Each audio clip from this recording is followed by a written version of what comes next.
I've always loved the outdoors. There's something about being out in the middle of nowhere, with just the trees and the sky above, that clears my head. Last fall, I decided to take a solo camping trip into a remote section of the forest about 3 hours from where I live. It's a place I'd been to before during the day, but I'd never stayed overnight. The idea of having the entire wilderness to myself for a couple of nights sounded like exactly what I needed. The drive out was uneventful. The road wound through small towns and farmland before it turned into a bumpy dirt track that led deep into the woods. By the time I parked at the trailhead, the sun was just starting to dip in the sky, casting a warm, golden light through the trees. I grabbed my backpack, checked my gear, and locked the car. The air was crisp and smelled of pine and damp earth. Felt perfect. The hike to my planned campsite was about 5 miles. It wasn't an established spot, just a clearing I'd stumbled across on a previous trip. It was surrounded by tall pines, with a small stream running nearby. As I walked, the sounds of civilization faded until all I could hear was the rustle of leaves in the breeze and the occasional chirp of a bird. I'd always found that kind of silence comforting. I reached the clearing just as the sun disappeared behind the horizon. The fading light painted the sky in shades of pink and orange, and I quickly set up my tent and gathered some wood for a fire. Once the flames were crackling, I sat back and ate a simple dinner of trail mix and jerky. The warmth of the fire and the quiet of the forest had me feeling completely at ease. As the night deepened, the forest came alive with sounds. Crickets chirped in a steady rhythm, and somewhere in the distance, I heard the low hoot of an owl. The stars were brilliant overhead, unpolluted by city lights. I sat by the fire for a while, just staring up at them, before eventually crawling into my tent and zipping myself in. The ground was hard beneath my sleeping bag, but I didn't mind. The exhaustion from the hike and the calming sounds of the forest lulled me to sleep quickly. I woke up sometime in the middle of the night, disoriented. The fire had burned down to glowing embers, and the tent was pitch black. At first, I wasn't sure what had woken me. Then I heard it, a faint rustling sound, like something moving through the underbrush nearby.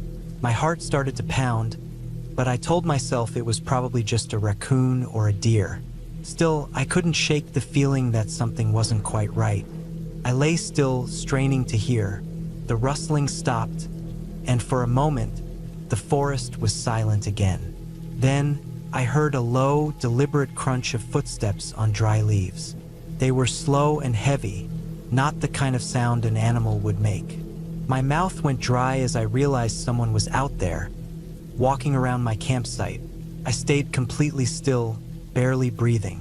The footsteps circled the clearing, pausing every so often, as if whoever it was looking for something. My mind raced. Who could it be? A hunter? Another camper? But why would they be wandering around in the middle of the night without announcing themselves? I reached for the small camping knife I'd brought and held it tightly, though I knew it wouldn't be much use if things went bad. The footsteps continued for what felt like an eternity, moving closer to the tent, then farther away, then closer again. I could hear my heartbeat in my ears, each thud loud enough to drown out the faint noises outside. Finally, the footsteps faded, and the forest went quiet again. I stayed awake the rest of the night, clutching the knife and jumping at every little sound. When dawn finally broke, I unzipped the tent cautiously and stepped outside. The clearing looked just as I'd left it, but I couldn't shake the feeling that I was being watched. I debated packing up and heading back to the car, but part of me didn't want to let fear ruin the trip. I convinced myself that whoever had been out there was probably just a harmless hiker or maybe even my imagination. After all, I hadn't seen anything, and nothing had been disturbed. The second day passed uneventfully. I spent the morning exploring the area, following the stream and taking in the beauty of the forest. By the time I returned to camp, the sun was already low in the sky. I built the fire up again and tried to relax, but the memory of the footsteps lingered in the back of my mind. That night, I was more alert. I kept the fire going longer and didn't climb into the tent until I was too tired to keep my eyes open. Even then, I slept lightly, waking at every little sound. At some point in the early hours of the morning, I heard the footsteps again. This time, they were closer and more deliberate. I could hear them moving around the clearing, stopping near the tent, then continuing. My stomach churned with fear, but I forced myself to stay calm. I gripped the knife and waited, every muscle in my body tense. The footsteps stopped right outside the tent, and for a moment, I thought I could hear breathing. I don't know how long I lay there, but eventually, the sounds faded once more. When daylight came, I stepped out of the tent to find something new. In the dirt near the edge of the clearing were footprints. They were large, clearly made by a human, and they circled the camp several times. My stomach dropped. I knew I couldn't stay another night. I packed up my gear as quickly as I could and started the hike back to the car. The entire way, I felt like I was being followed. Every snap of a twig or rustle of leaves had me whipping my head around, but I never saw anyone. When I finally reached the car, I threw my gear in the back and locked the doors. My hands were shaking as I started the engine and pulled onto the dirt road. It wasn't until I was miles away that I started to feel safe again. Looking back, I still don't know who or what was out there. Maybe it was just another camper who didn't realize how terrifying their late-night wanderings were. Or maybe it was someone with darker intentions. Either way, it was a reminder that the wilderness, as beautiful as it is, can also be unpredictable and dangerous. I haven't been back to that spot since. In fact, I haven't gone camping alone again.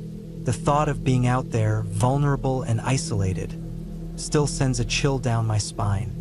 But I've learned to respect the solitude of the forest and to always trust my instincts when something feels wrong.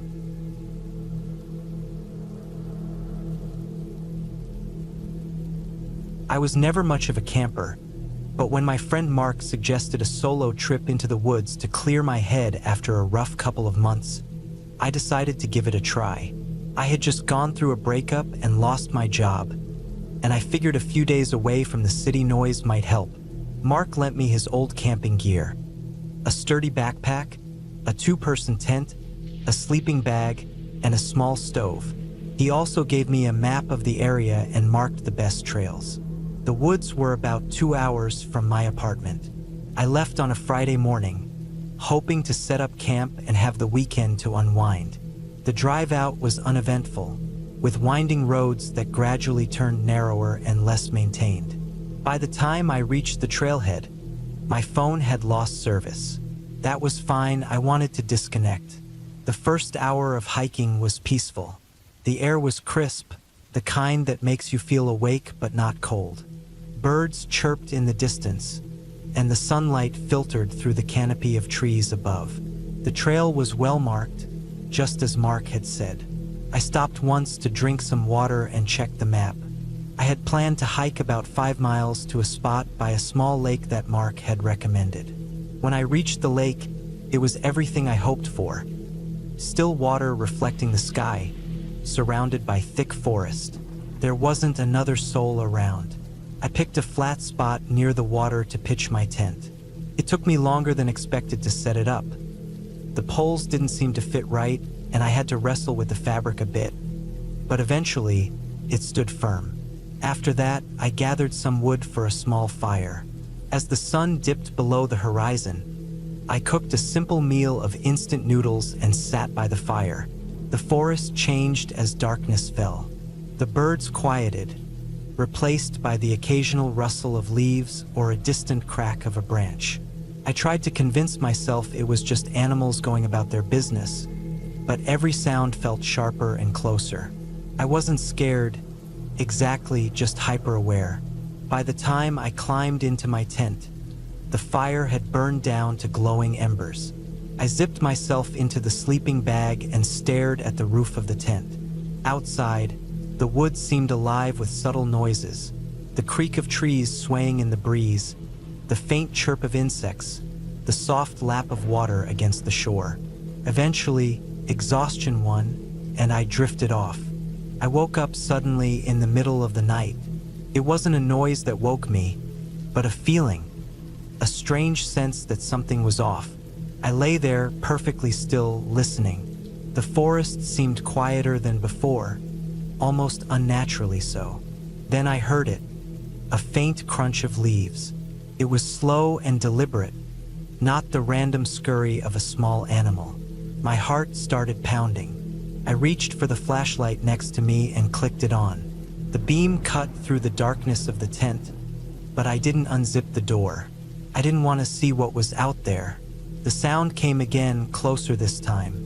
It was definitely footsteps. Someone was walking around my camp. I debated what to do. Shouting seemed like a bad idea. I didn't want to draw attention to myself, but staying silent felt even worse. My mind raced through possibilities. A hiker who got lost, a park ranger, or someone less friendly. I decided to stay quiet and listen. The footsteps circled my tent once, then stopped. I held my breath, straining to hear any movement, but there was nothing. After what felt like an eternity, I turned off the flashlight and waited in the darkness. Eventually, I must have fallen asleep again because the next thing I knew, it was morning. The sun streamed through the thin fabric of the tent, and the sounds of the forest had returned. I unzipped the tent cautiously and looked around. The camp seemed undisturbed, but the ground outside told a different story. There were footprints in the dirt, large ones. They circled my tent and led off into the trees. I tried to convince myself it was nothing, maybe a prank by another camper or a hunter passing through. Still, I couldn't shake the unease. I packed up my gear quickly, deciding to move to another spot farther down the trail. I didn't want to spend another night there. The day passed without incident. I found another campsite about 3 miles away, deeper into the woods. It wasn't as picturesque as the lake, but it felt safer. I spent the afternoon exploring the area, trying to distract myself. I found a small stream and refilled my water bottle using the filter Mark had given me. I even saw a deer in the distance, its ears twitching as it watched me. That night, I built another fire and cooked some canned beans. I tried to enjoy the solitude, but my mind kept drifting back to the footprints. Who had been out there? Why were they walking around my tent? As the fire died down, I double-checked that my gear was packed up and ready to go in case I needed to leave in a hurry. Then I crawled into the tent and zipped it up tight. I woke up to the sound of something tapping on my tent. It was rhythmic, like someone lightly drumming their fingers on the fabric. My stomach dropped. I grabbed the flashlight and shined it towards the sound, but the tapping stopped immediately. "Who's there?" I finally called out, my voice cracking. There was no response.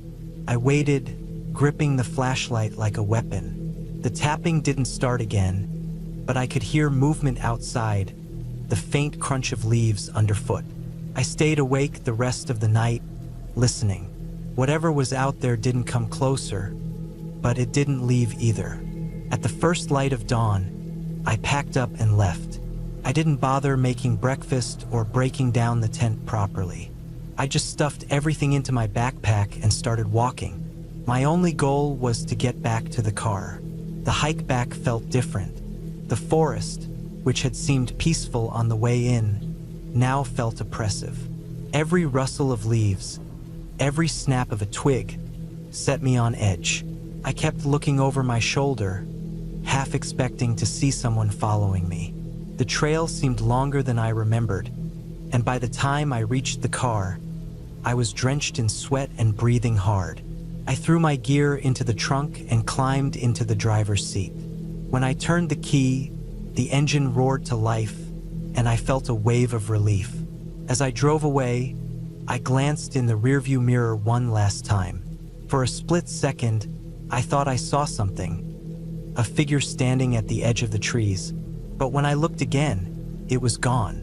I didn't stop driving until I was back in the city.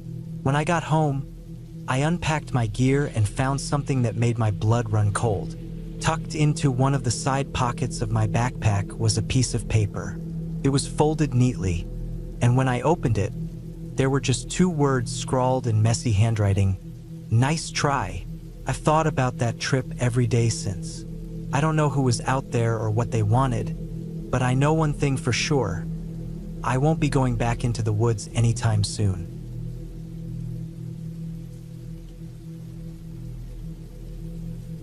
I decided to go camping alone.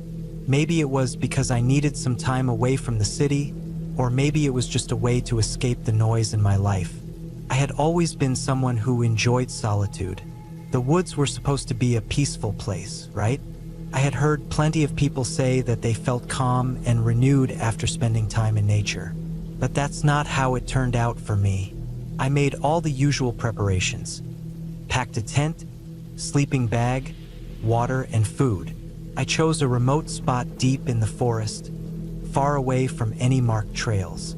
It wasn't that I wanted to be isolated. I just wanted to experience the wilderness in its purest form.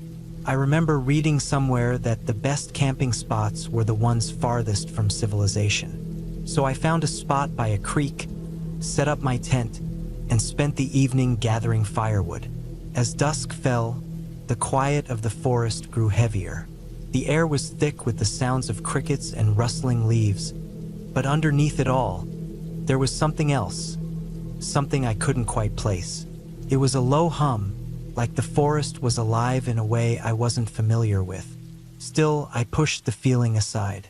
The fire crackled in front of me, casting dancing shadows on the trees. I roasted some marshmallows, enjoying the stillness of it all. For a moment, I felt at peace. But then, just as I was about to turn in for the night, I heard something. It was a rustling, not far from the campfire, like something large moving through the underbrush. My heart skipped a beat. I froze, listening carefully. I was alone, and the sound was coming from deeper in the woods. At first, I thought it might just be a deer or some other forest creature, but the sound didn't stop. It was too deliberate, too heavy, like something or someone was moving towards my camp. I stood up slowly, trying not to make any noise. The firelight flickered, casting long shadows across the trees. I grabbed a stick from the fire and held it out in front of me, just in case. My breath caught in my throat as I strained to listen. The rustling grew louder, closer. It sounded like it was circling my camp. I couldn't see anything in the darkness beyond the firelight. I reached for my flashlight, fumbling with the switch. The beam cut through the dark, illuminating the trees, but there was nothing there. Nothing except the shadows and the faint outlines of the forest. I exhaled, trying to steady my nerves. Maybe it was just a raccoon or a bear, but something told me that it wasn't. I didn't want to stay out there alone anymore.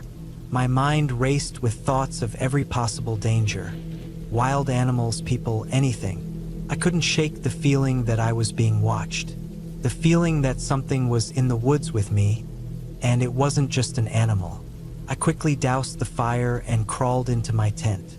The fabric felt thin and inadequate against the vast darkness outside. I zipped myself in tight, my heart pounding. I tried to convince myself that I was being paranoid. The noises could have been anything. I was in the woods, after all, but I couldn't ignore the fact that the sounds had stopped just outside my camp, and it didn't feel right. I lay in the dark, wide awake, listening. The occasional rustle of leaves drifted into the tent, but it was more like the wind now. Nothing heavy, nothing deliberate. Maybe I had overreacted. Maybe I was just hearing things. But then I heard it again.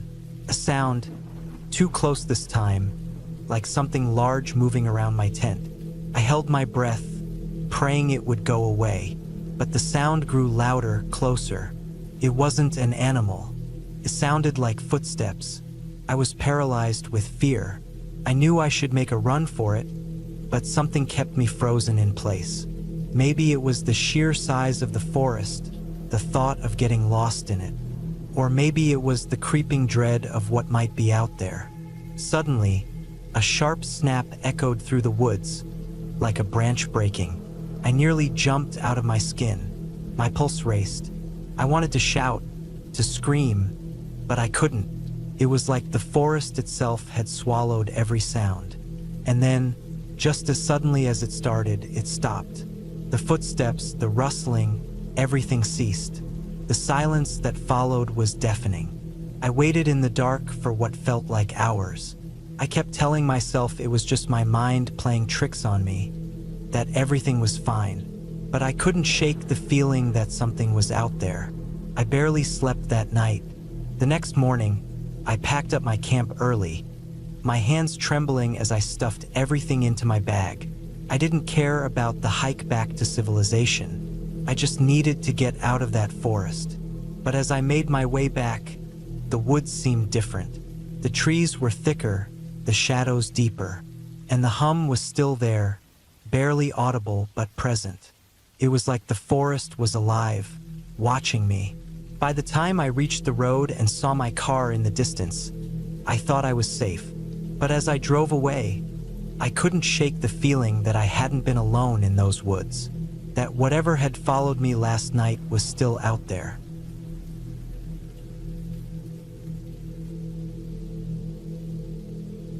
I decided to take a solo camping trip into the woods, hoping for a peaceful weekend of reflection and getting away from the constant noise of daily life. I had been on camping trips before, so the idea of setting up camp alone didn't bother me. I had all the right gear: tent, sleeping bag, stove, food, and water. I was set for a couple of days in the wilderness, and I felt confident. I drove for hours, leaving behind the town and the city lights. The road slowly turned from paved to gravel, and eventually, it faded into a narrow dirt track. The trees thickened around me, towering and dense. The air smelled fresh, the kind of earthy scent you only get deep in the forest. I parked at the trailhead and started walking. The woods were eerily quiet, except for the occasional rustle of leaves and the distant calls of birds. There wasn't a soul around, just the deep woods stretching out in every direction. The first couple of hours were pleasant. The sun filtered through the branches above, casting dappled light on the ground. I found a spot near a small stream, perfect for setting up camp. The ground was soft with a light cover of moss, and I could hear the sound of water flowing nearby. The air was cooler in the shade, and the quiet was peaceful. I set up my tent, laid out my sleeping bag, and then started a small fire. The crackling of the flames was the only sound I could hear now, and for a moment, I felt entirely alone in the world. It was exactly what I wanted. The simplicity of it all, being alone with nothing but nature. As the sun began to set, the atmosphere around me changed. The warmth of the day faded, and the temperature dropped rapidly. I made myself a quick dinner and ate it by the fire, enjoying the solitude. I had no plans to go anywhere after dark. I was just going to sit by the fire, relax, and enjoy the quiet. The woods at night were different, though. The shadows grew longer and more pronounced as the light from the fire flickered. Every little sound seemed amplified, the crack of a branch or the rustle of an animal in the underbrush. I kept my eyes on the fire, my back to the woods. But then, just as I started to feel comfortable, something changed. It was subtle at first, a feeling, really. The hairs on the back of my neck stood up. It wasn't the usual wildlife noises. It felt like something else was out there, something watching. I tried to shake it off, telling myself it was just the unfamiliar sounds of the forest. But the feeling didn't go away. My eyes darted from the fire to the trees, trying to see beyond the circle of light. Every movement seemed amplified in the darkness. A slight rustling, a shift in the shadows. Was it just a deer or something else? It was when I first heard the snap of a twig that I froze. It came from deeper in the woods, further than the usual animal sounds I was used to. A distinct crack, like someone stepping on a branch. It was too loud for an animal, too deliberate. My heart skipped a beat. I stood up, trying to peer into the dark beyond the firelight. Nothing. The wind stirred the trees, but the air felt still, unnaturally still. I was alone, right? Of course I was. But the longer I stood there, the more I began to question it. It's nothing, I told myself. Probably just a raccoon or some other creature doing what it does.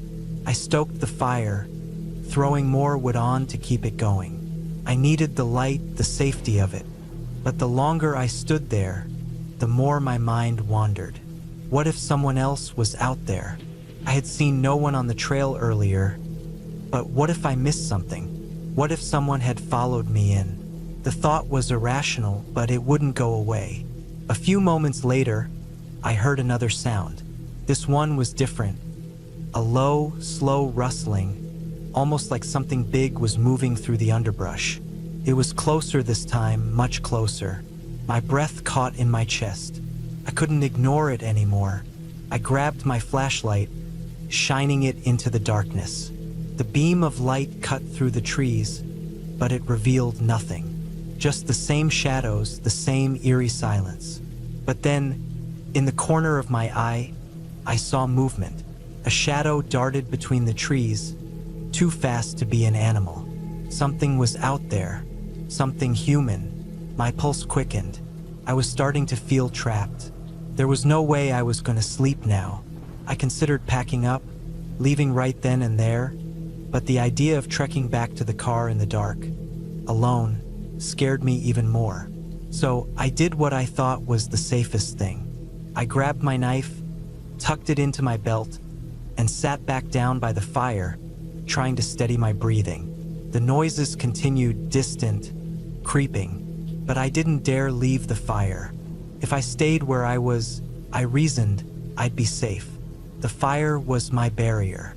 I clung to that logic, even as the unsettling feeling in my gut grew stronger. It was hours before the noises finally stopped. My mind raced with every possible explanation. Wild animals, the wind, some other camper, or maybe I had just been imagining things. But there was no mistaking that moment when the noise stopped, leaving only the sound of my own heartbeat. Exhausted, I finally collapsed into my tent. My mind wouldn't quiet. Every creak of the tent fabric, every gust of wind against the trees, made me jump. But eventually, I fell into a fitful sleep, not trusting the quiet, not trusting anything around me. I woke up at dawn, the sun barely peeking over the horizon. It had been a restless night, but I was still alive, and I convinced myself that maybe I had just been too paranoid. The forest was still. No strange sounds, no shadowy figures. Just the normal, peaceful morning noises of the woods. After packing up my tent and cleaning up the camp, I started the hike back to the trailhead. My muscles ached from the tension of the previous night. The woods felt safer in the daylight. Still, something about that night had changed me. I couldn't shake the feeling that someone, or something, had been out there, watching me. I couldn't explain it, but the sensation of being followed never left me as I made my way back to the car. When I reached the trailhead, I felt a sense of relief. I had made it through the night, but just as I was about to load my gear into the car, I spotted something on the ground near the entrance to the woods. Footprints. They were fresh, the dirt still disturbed, and they weren't mine. I stood there for a moment, staring at the prints. They were clear, too clear. Someone had been walking behind me, following me in the night. I felt my stomach drop. Maybe I wasn't as alone as I had thought, but I didn't look back. I just got in my car and drove away, not daring to slow down until I was far, far from those woods. It wasn't until I got home that I checked my gear. That's when I saw it. A small, dirty piece of cloth wedged into the zipper of my backpack. It wasn't mine, and it wasn't from any of the gear I'd brought. I had been followed. I had been watched, and that piece of cloth, I still don't know where it came from. I never went back into those woods.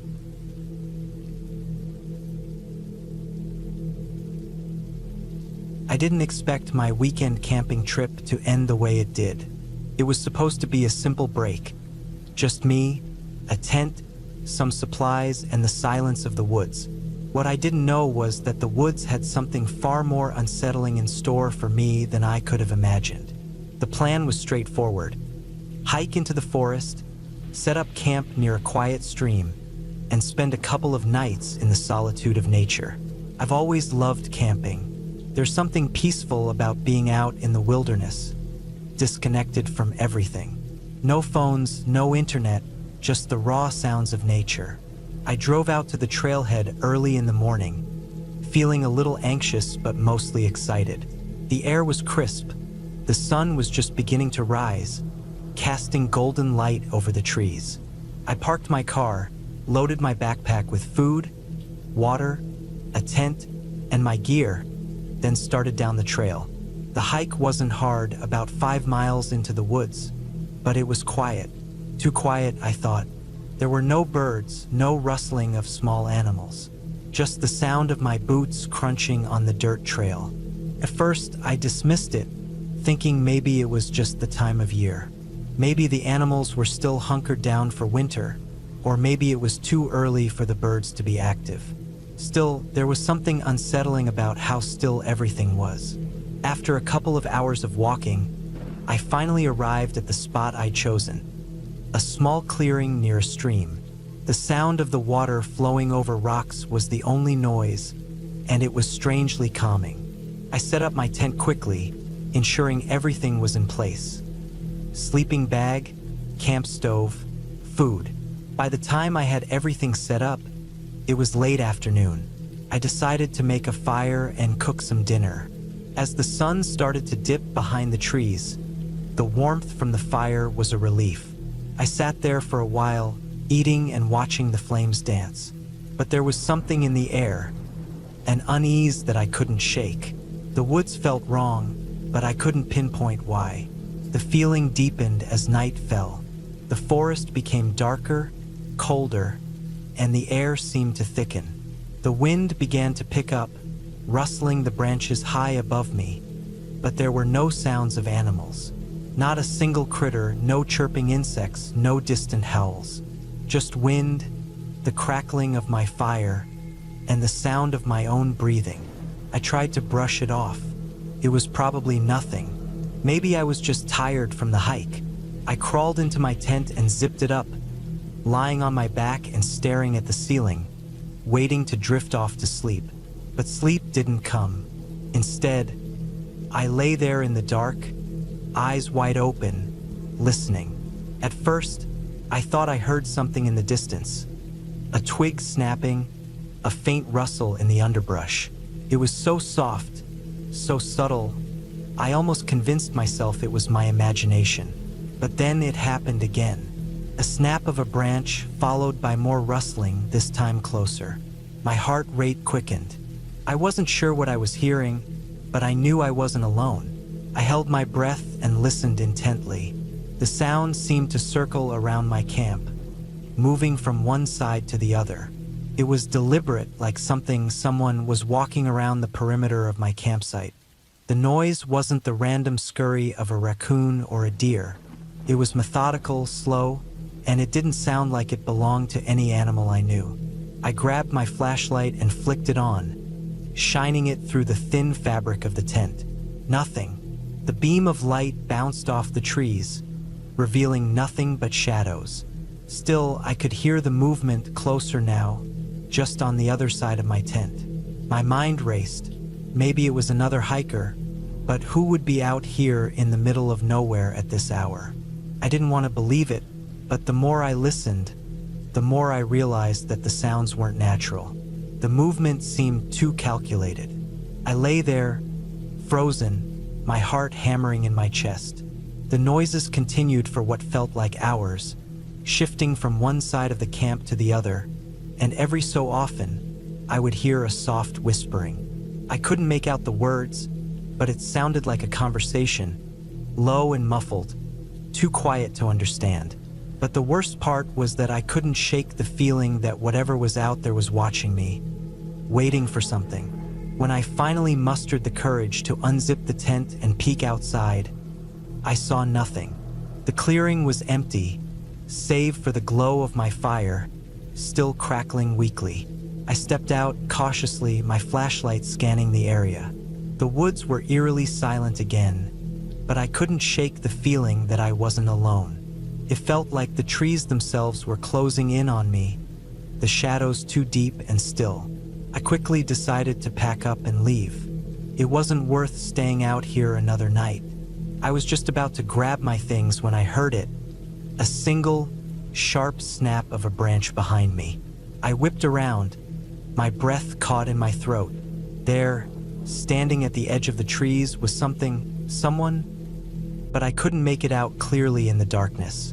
It was a silhouette, tall and thin, but its features were hidden by the shadows. It stood motionless, just staring at me, and I froze. Couldn't move, couldn't speak. And then, just as suddenly as it appeared, the figure vanished into the forest. No movement, no sound, just gone. I didn't stick around to find out what it was. I grabbed my bag and ran, not caring about the noise I was making, crashing through the underbrush as fast as I could. I didn't stop until I reached the trailhead, my lungs burning and my legs aching from the sprint. I didn't look back. I didn't stop until I was safely back at my car, driving away from that cursed place. The feeling of being watched never left me the entire way home. Even as I reached the safety of my apartment, the lingering sense of unease stayed with me, like a shadow I couldn't shake. The next morning, I contacted the forest rangers, reporting the strange figure I'd seen. They seemed puzzled and concerned, but after checking the area, they found no evidence of anything unusual.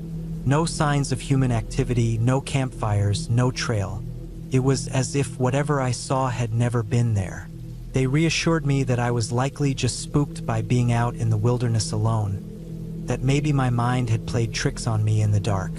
But I knew what I had seen, what I had felt, and though the forest rangers dismissed it, I never went back to those woods. I haven't been camping since. It's been years, and I still don't know what I saw that night. But I know this much: there are things in the woods that we're not meant to understand, things that don't belong, and I never intend to find out what they are.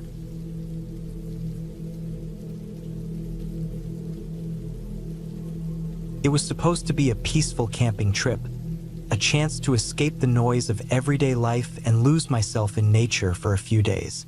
I had chosen a remote spot in the woods, far from the usual trails. It was just me, my tent, and a few supplies. The kind of place where you could finally breathe and reset.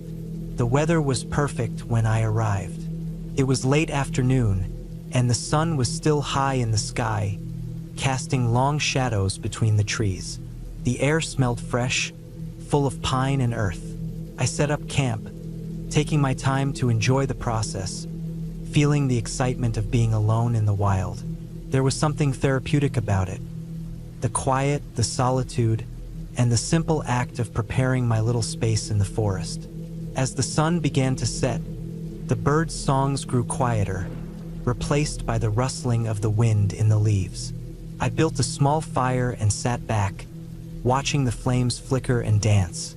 There was no one around for miles, and the thought made me feel free, at ease. I wasn't worried.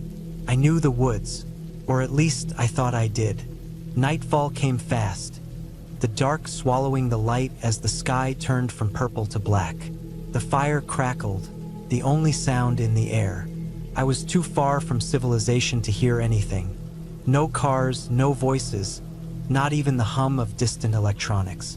The world felt still, almost like it had frozen in time. I finished my dinner, a simple meal of beans and rice, and stared into the fire.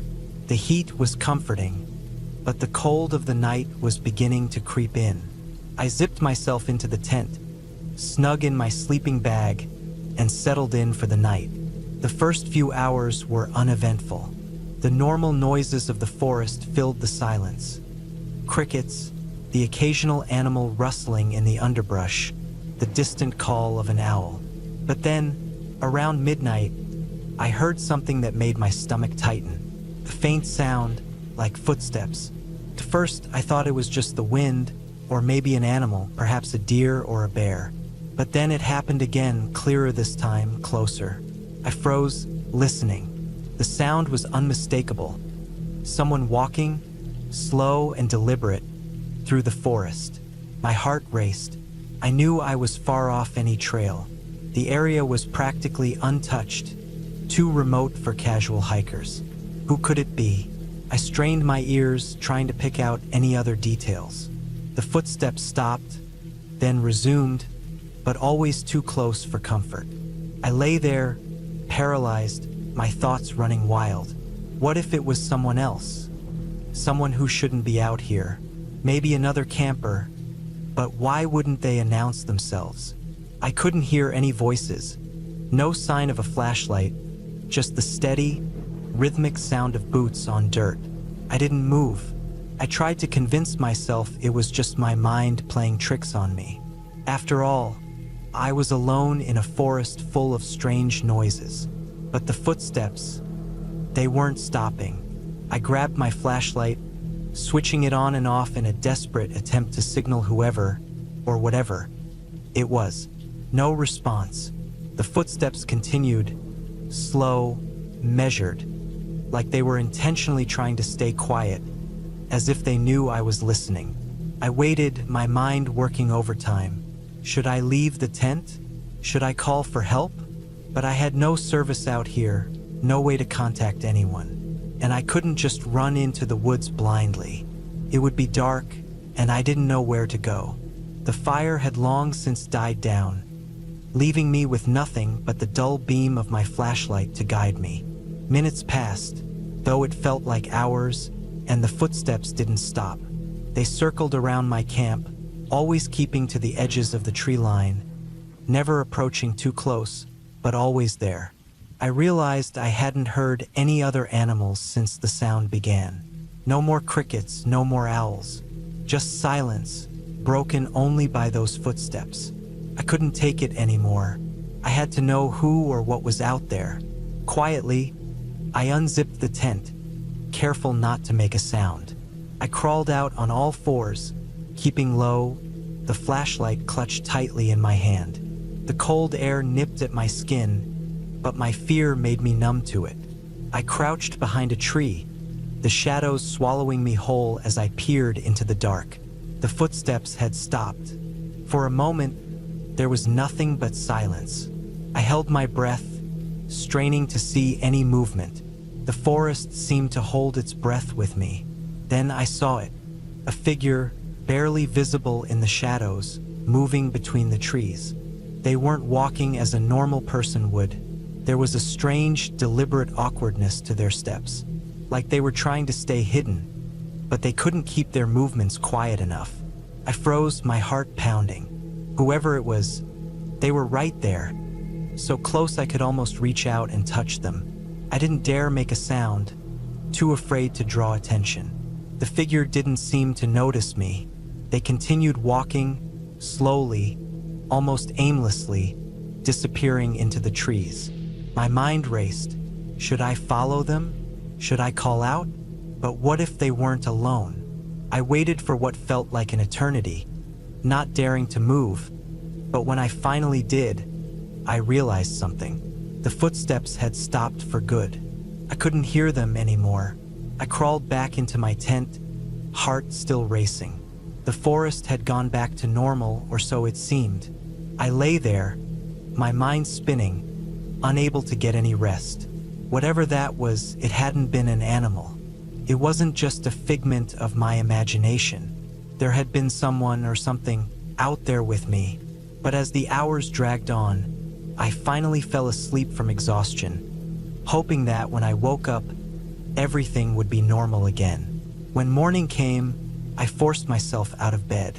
The sun had risen, and with it, the warmth of the day. The strange feeling from the night before didn't fade, though. I got dressed, packed my things, and started to pack up the campsite. That's when I saw the marks. They were faint but visible footprints just outside my tent. Big, heavy impressions in the dirt, as though someone had been standing there, watching me. The prints weren't from any animal I recognized. They looked human, but something about them was wrong. Too large, too deep, like the person had been standing in the same spot for a long time. I looked around, but there was no sign of anyone nearby. The forest was quiet again, as if nothing had happened at all. But I couldn't shake the feeling that someone, or something, had been right there, close enough to touch. I packed up quickly, trying not to panic. Whatever had happened the night before, I didn't want to stick around to find out more. I left the area as quickly as I could, walking briskly down the trail, not looking back. By the time I reached the main road, I could breathe again. I felt safe, surrounded by other hikers, the sounds of civilization returning. But deep down, I knew something had been out there with me in the woods. It wasn't just my imagination. It wasn't a dream, and I wasn't sure if I'd ever really escaped the feeling of being watched. When I finally got home, I told no one about what happened. I couldn't explain it, and part of me didn't want to. It seemed too strange, too unreal. But I couldn't forget the feeling, the absolute certainty that something had been in those woods with me. Something that was waiting, and I'll never camp alone again.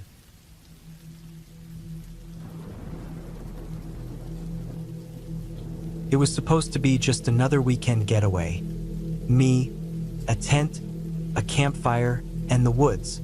I'd been camping alone before. It was always peaceful, a way to escape the noise and demands of daily life. I thought it would be the same this time. I should have known better. I parked my car on the gravel road and stared at the dense forest ahead. There was no one around, no other campers or signs of life, just trees, dirt, and the wind. I grabbed my gear from the trunk, a small tent, sleeping bag, and a few days' worth of food. The air was crisp, the kind that made the hairs on your neck stand up, but I didn't think much of it. I had picked this spot because it was supposed to be remote, a hidden gem for those who wanted to escape the crowd. But now, standing there alone, the silence felt more oppressive than tranquil. The forest was dense, and the trees loomed tall, their trunks covered in moss. I set off on the narrow trail that led deeper into the woods.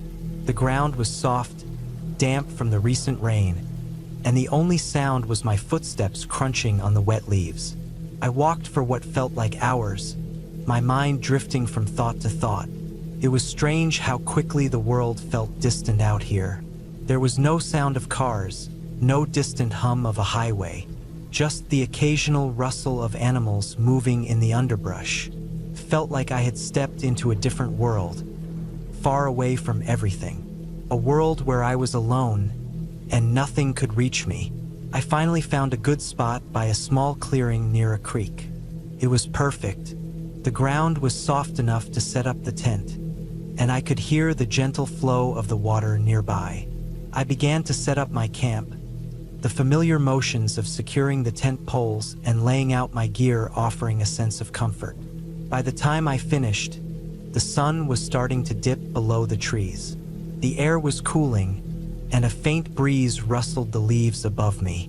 I lit the small campfire I had prepared, watching the flames flicker and dance in the twilight. The smell of burning wood mixed with the fresh, earthy scent of the forest. I sat there, staring into the fire, listening to the crackle of the logs. It was peaceful, too peaceful.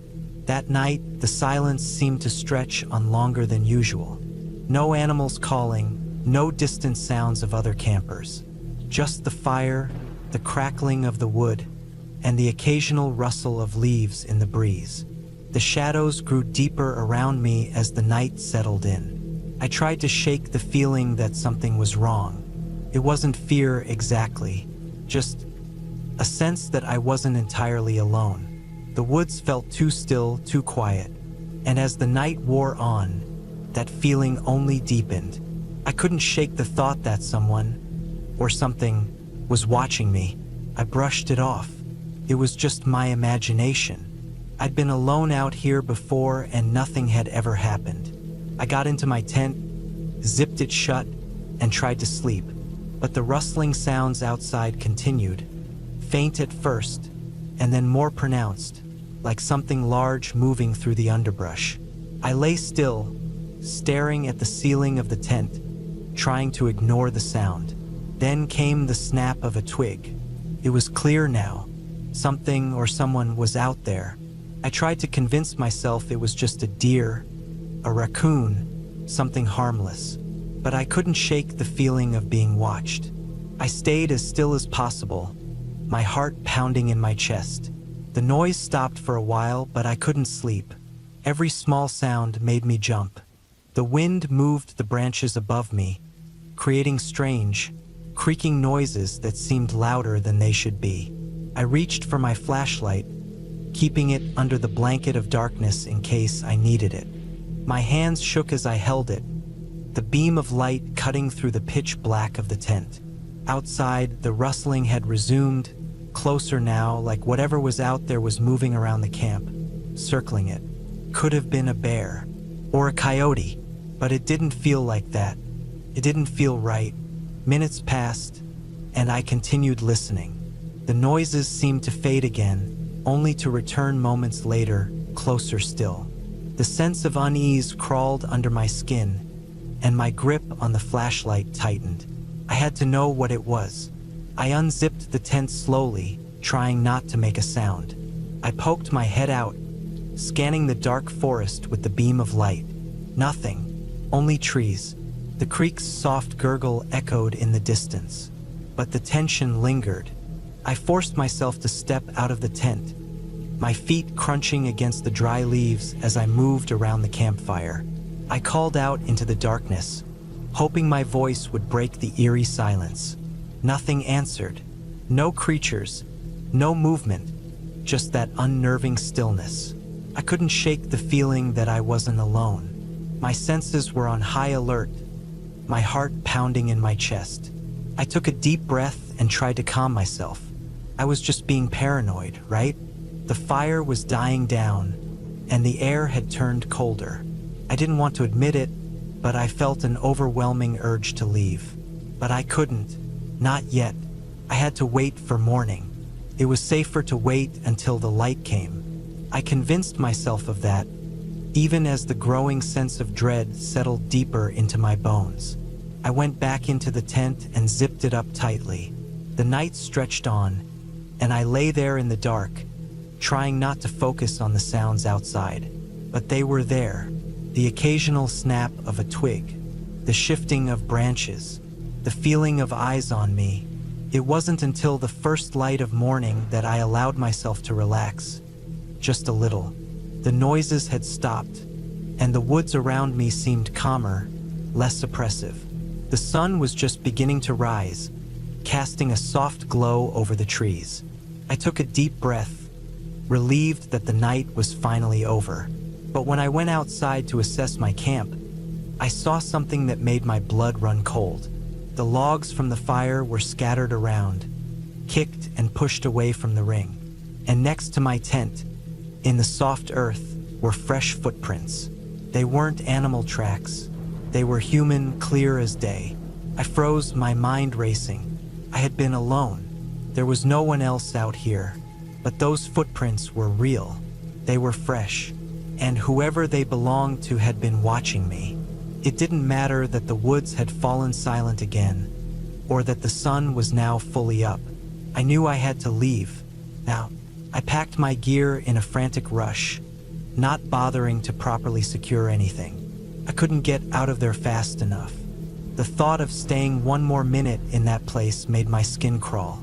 I threw everything into my car, slammed the door shut, and sped down the gravel road, the trees blurring by. As I drove, I kept my eyes on the rearview mirror, half expecting to see something following me. But there was nothing, just the road, the woods, and the distant hills.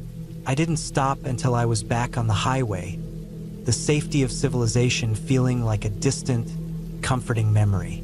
The entire drive home, I couldn't shake the feeling that I had narrowly avoided something I couldn't quite explain. It was only when I got home, safe and sound, that I could breathe again. The woods are beautiful, peaceful even, but they're also unpredictable. And sometimes, no matter how prepared you think you are, something can happen that shakes you to your core. Something that reminds you that the wilderness doesn't owe you safety. It doesn't owe you anything. It just is. And next time, if there's a next time, I'll make sure to camp somewhere with more people around. I don't think I'll ever go back to that spot again.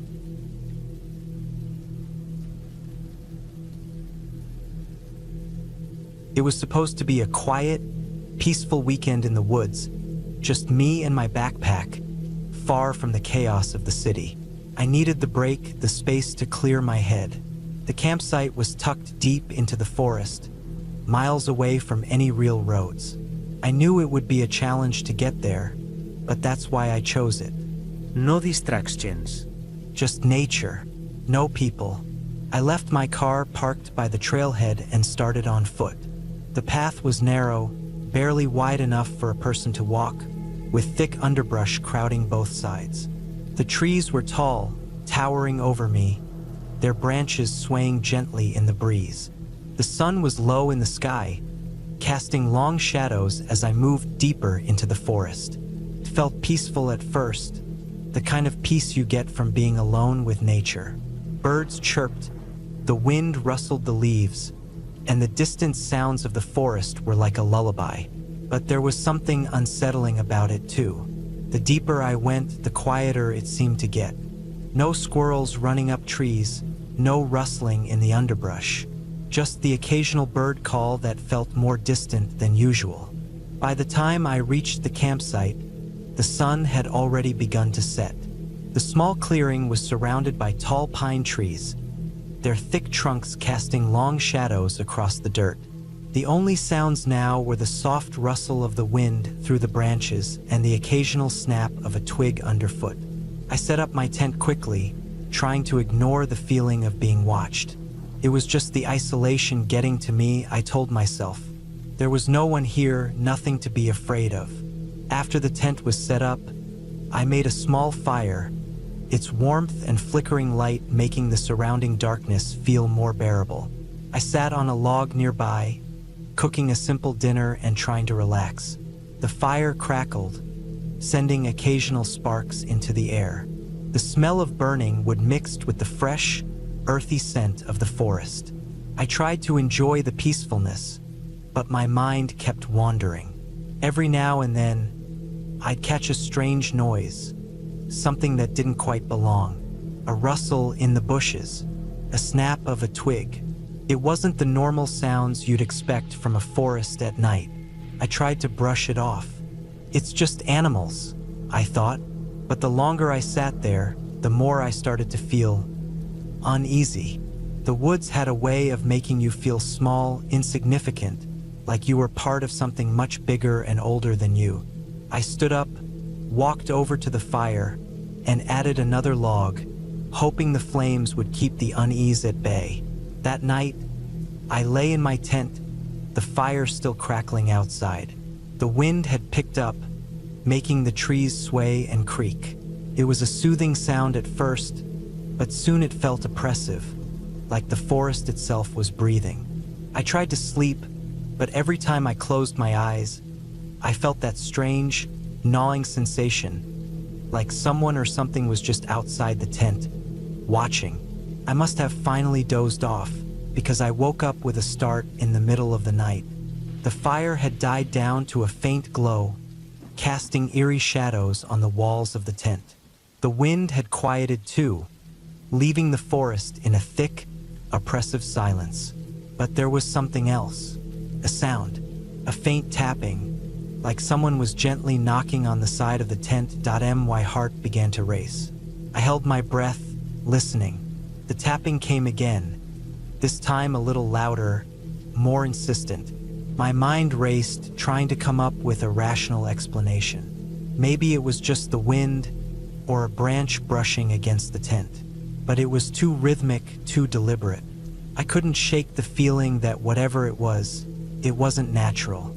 I slowly reached for the flashlight beside me, my hands shaking. As I turned it on, The beam of light sliced through the darkness, illuminating the fabric of the tent. I held the flashlight up, scanning the area outside. Nothing, no movement, no sign of anything.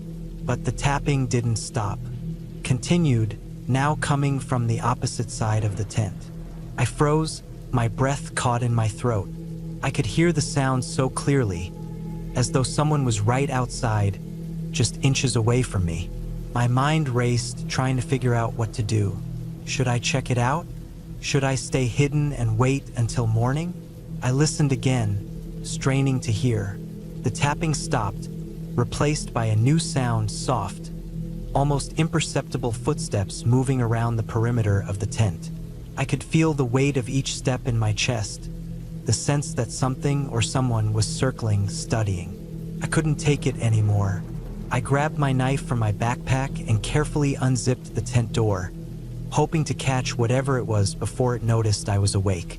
The cold night air hit me like a slap as I stepped out, flashlight in hand. The forest was dark, the trees towering overhead, casting long shadows that seemed to stretch toward me like fingers. There was nothing there, no one, just the usual sounds of the night. My heart pounded in my chest, my breath coming in short, shallow gasps. I stood there for a long moment, waiting for something to happen, but the only sound was the wind through the trees. I tried to calm myself, telling myself I was overreacting. I was just tired, maybe hallucinating. It's easy to let your mind wander in the quiet of the woods at night. But as I turned to go back inside the tent, I noticed something that made my blood run cold. A set of footprints, barely visible in the moonlight, were pressed into the dirt just outside my tent. They were fresh, still soft, the edges not yet crumbled from the earth. They circled the tent, stopping just at the spot where I'd been sleeping. My throat tightened. I backed into the tent, locking the zipper behind me. I stayed there for hours, unable to sleep, listening to the silence outside, my ears straining for any sign of movement. Eventually, I must have drifted off again, exhaustion overcoming my fear. I woke up to the sound of birds calling in the distance, the first light of dawn creeping through the trees. The night had passed without incident, and I felt foolish for getting so worked up. I packed up my things, trying to shake off the lingering sense of dread. There was no reason to stay any longer. The campsite had already served its purpose, time to go. As I made my way back down the trail, the forest seemed to be watching me, the silence hanging heavy around me. Every step felt like a reminder of the strange events of the night before. By the time I reached my car, the sun was fully up, and the forest no longer felt oppressive. It was just another quiet morning. I took one last look at the woods before I drove off, the road stretching out ahead of me. Maybe I'd been imagining things. Maybe it was just a bear or some other animal. But as I glanced into the rearview mirror, I thought I saw something moving in the trees just beyond the trailhead. A shadow, something large and tall, standing still among the trees. I slammed the gas pedal, the engine roaring as I sped down the dirt road, eager to put the woods behind me. And as I drove, I tried to tell myself that I'd never go back. But deep down, I knew I would. Maybe not to that exact spot, but to some other part of the forest. The pull of the woods was too strong. There was always more to explore, and the thought of what might be out there, watching from the shadows, intrigued me.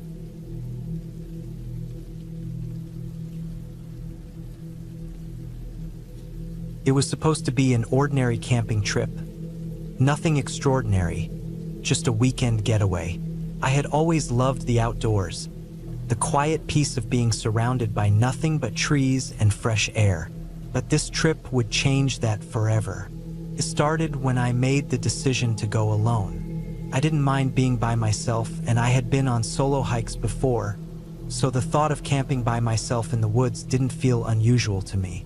I packed my gear, tent, sleeping bag, a little stove, a few cans of food, and drove out to the national forest. The weather was perfect that day, The kind of day where the sun was just right, warm but not overbearing, and the air had that fresh, earthy scent. I knew the forest would be quiet at this time of year, and I welcomed the solitude. I set up camp in a small clearing by a bubbling creek, the sound of water running over rocks soothing and constant. The trees towered above me, their leaves rustling lightly in the breeze. Felt peaceful, calm. After setting up my tent, I sat by the creek for a while, watching the water flow over the stones. The stillness of the place made me feel small, but in a good way, like the world was bigger than me. It was comforting. That night, I built a small fire, the crackling sound filling the silence as the night settled in. I wasn't afraid. There wasn't anything to be afraid of. At least that's what I kept telling myself. As the sky darkened, the shadows in the trees seemed to stretch longer. But I had been out here enough to know that things like this were just tricks of the light. The fire burned low, and I went to bed early, not wanting to deal with the hassle of making sure the fire didn't burn out. The night was cool, and I zipped myself into my sleeping bag, pulling it tight around me for warmth. The darkness outside my tent was absolute. Even with the small fire, the forest seemed to swallow any light. I was drifting off to sleep when I heard something. Soft at first, a rustling sound in the trees. I figured it was just an animal, maybe a deer or a raccoon, poking around for food. But the sound continued, a steady rustling, and then something worse, footsteps. Slow, deliberate, not the kind of noise animals make when they're moving around. These were heavier, like the sound of boots on the forest floor. I froze, listening hard. My heart began to beat faster. I strained my ears to hear anything else. But there was nothing, no other sounds, no movement, just the footsteps. They were getting closer. I wanted to tell myself it was just an animal, maybe a person passing by, but my gut was telling me otherwise. The noise came closer and closer until I was sure it was right outside my tent. I held my breath, not daring to move. For a moment, everything went silent. My mind raced, and I couldn't help but think about the possibility of someone else being out here. But who would be out in the woods at this time of night? I waited, every nerve in my body on edge. The footsteps came again, but this time they didn't stop. They circled around the tent, slow and careful. My hands began to sweat. I couldn't see anything, couldn't hear anything beyond the slow, deliberate steps. Whoever, whatever it was circling my camp. I lay there, paralyzed, hoping it would go away. But it didn't. The footsteps grew louder, more insistent, until they stopped right next to the tent. I could hear breathing, ragged and shallow. I don't know how long I stayed like that, trying to stay as still and quiet as possible. But eventually, the footsteps moved away, fading into the trees. I waited for a long time before I dared to peek out of my tent. I unzipped the door just a little, barely enough to see anything. The campfire was out, and the woods were black, silent once again. Nothing moved. I thought about grabbing my gear and leaving, but I didn't. Instead, I convinced myself it was just my imagination. Maybe I had heard something from further away and it had just sounded closer because of how quiet the forest was. I closed my eyes again and tried to sleep, but sleep didn't come easily. My mind raced, every little noise making my heart skip a beat. I woke up with a start, disoriented, unsure of where I was. The tent felt much colder than it had before, and I could see my breath in the air. Something wasn't right. The forest around me was completely silent, the usual night sounds gone. Even the creek had stopped its gentle bubbling. I unzipped the tent slowly, trying not to make a sound. Outside, the sky was just beginning to lighten with the first signs of dawn. The woods, however, didn't feel welcoming anymore. They felt off. The trees were too still, the air too thick. Something had changed. I stepped out of the tent cautiously, scanning the area around me. My fire pit was completely cold, the remains of the fire barely visible. But there, in the dirt near my tent, were fresh footprints, human footprints. My breath caught in my throat. They were clear, recent, and they circled my camp the same way the footsteps had the night before. The prints weren't large, but they were distinct, the kind of pattern you only get from boots. But I couldn't remember hearing anyone approach in the night, and I was certain no one else had been there before the morning. I grabbed my backpack and everything I could fit in it, packing it quickly. It didn't matter if I wasn't ready to go. Something was wrong, and I needed to get out of there. As I started to leave the clearing, a thought hit me. What if I was being watched? I stopped dead in my tracks. I didn't know why the thought had crossed my mind, but it felt real. A cold shiver ran down my spine. I glanced over my shoulder, scanning the trees, but I couldn't see anything, just the endless stretch of forest. But I felt it, like eyes on the back of my neck, an overwhelming feeling of being observed. The silence in the forest seemed unnatural now, oppressive, almost as if the world itself was holding its breath. I moved faster, my steps growing more hurried as I packed up the last of my things. The rustling of leaves behind me, too soft to be anything but deliberate steps, made my heart race. I spun around, but the forest remained still, empty. I didn't want to look back anymore. I just needed to leave. My hands trembled as I stuffed the last of my things into my bag. My mind screamed for me to run, but something told me I needed to be careful. It was too quiet, and the feeling of being watched wasn't something I could ignore. I took one last look at the camp, then at the footprints still marking the dirt around the clearing. Whoever had been out here with me was long gone, but the unsettling feeling stayed. I didn't want to think about it anymore. I turned my back to the camp and walked briskly toward the trail that would lead me back to the car. The path was easier to follow in the daylight, and the further I went, the more the weight on my shoulders seemed to lessen. The woods began to feel normal again, and the feeling of being watched slowly faded. By the time I made it back to my car, the unsettling thoughts had all but disappeared. I drove out of the forest without looking back. When I finally reached the nearest town and stopped at a gas station to stretch, I saw something that made my blood run cold. A man was standing near the edge of the parking lot, his face half hidden in shadow. He was staring straight at me, and I could feel the same suffocating presence I had felt in the woods. But then he turned, disappearing into the trees. I never went camping alone again.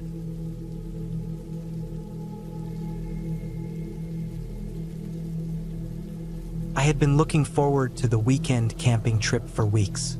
The plan was simple: head into the woods with just my backpack, a tent, and some supplies. I didn't tell anyone where I was going, mostly because I wanted some peace and quiet. I was tired of the city noise, the constant hum of traffic, the bright lights, and the endless distractions. The woods, I thought, would offer a break.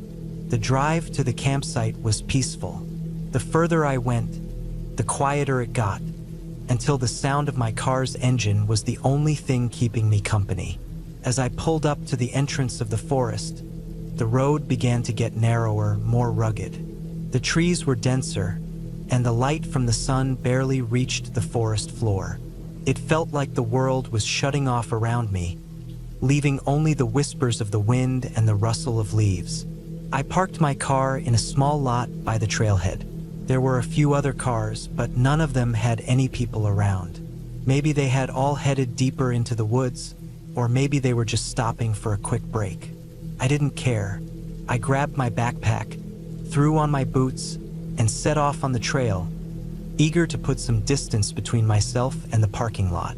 The air was crisp, the kind of cold that made your lungs feel fresh with every breath you took. The forest floor was covered with a thick layer of leaves, and every step I took crunched beneath my boots. It felt like a different world entirely. The deeper I went into the woods, the more isolated I felt. The birds chirped overhead, and the occasional squirrel scampered across the path, but otherwise, It was just me and the forest. I had planned to find a nice, secluded spot to set up my camp, far enough from the main trail that I wouldn't be bothered by hikers. After about an hour of walking, I found a small clearing with a stream running through it. It was perfect. I set down my gear and began setting up my tent. The process was familiar, almost comforting. I had camped many times before, but there was something different about this place. It felt empty in a way that made the silence seem even more pronounced. By the time the tent was up and my fire pit was set, the sun had begun to dip below the horizon. The woods around me were starting to darken, and the shadows stretched long across the ground. I built a small fire and sat back to watch the flames dance, the crackling of the logs filling the air. The temperature had dropped significantly, and I pulled on my jacket, grateful for its warmth. As the fire flickered, I pulled out some dried food and ate in silence, listening to the occasional splash of water from the stream. It wasn't much, but it was enough to keep me content. The night settled in quickly, and the woods became even darker. The fire's light cast eerie shadows around the clearing, making the trees seem taller and closer than they actually were. I finished eating and decided to take a walk. The moon had risen, casting a soft light over the woods, and I figured I could stretch my legs before heading to bed. I grabbed my flashlight and stepped away from the fire, heading toward the edge of the clearing. The beam of light swept across the trees, and I could see the shapes of rocks and fallen branches scattered along the ground. I walked a bit further into the woods, the air growing colder as the wind picked up. I wasn't worried. I had been hiking in forests before, and this was nothing new. The trees were thick around me, their branches swaying in the wind. The crunch of my boots on the leaves was the only sound I could hear. Then something changed. I heard a sound, faint at first, like a rustling in the distance. I stopped, my breath catching for a moment. I listened. It was quiet again, but then it came again, a low, scraping noise. It was coming from behind me, somewhere in the trees. I turned around quickly, but there was nothing there, just shadows, stretching in every direction. I shook my head. It was nothing, just my imagination, maybe a raccoon or some other animal. I turned back and began walking again, trying to push the thought out of my mind. The wind picked up, and I pulled my jacket tighter around me. The cold seemed to seep through my clothing, but I kept walking, determined not to let my nerves get the best of me. Then, just as I was starting to relax, I heard it again. This time it was much closer, a scraping sound like something dragging along the ground. I froze in place, my heart pounding in my chest. My flashlight swept across the trees, but there was nothing to be seen. For a moment, I stood completely still, listening. The wind howled through the branches, and the rustling noises seemed to shift around me, coming from different directions now. My breath quickened, my pulse racing. I had no idea what was out there, but something didn't feel right. I started walking back to the clearing, but the rustling noises seemed to follow me. They weren't exactly footsteps, but they were close enough to make my skin crawl. I picked up my pace, but the noises kept pace with me, always just behind, never quite close enough to reveal themselves. Finally, I broke into the clearing, my heart pounding in my chest. I didn't stop to look back. I rushed to the fire and threw more wood onto it, watching as the flames leaped higher into the night. The crackling sound of the fire seemed to drown out the noises from the woods, but the feeling of being watched didn't go away. I stayed by the fire for what felt like hours, staring into the flames, not daring to look around me. Eventually, the noises stopped, and the woods grew quiet again. I wasn't sure if I had imagined it, but I wasn't about to take any chances. I crawled into my tent, zipped it up tightly, and lay there wide awake, listening to every sound around me. I didn't sleep much that night. Every time I closed my eyes, I saw flashes of shadows in the trees, heard the scraping sound, and felt that nagging sense that something was out there, watching me. But by morning, the woods seemed normal again. The sun rose, and the birds began to sing.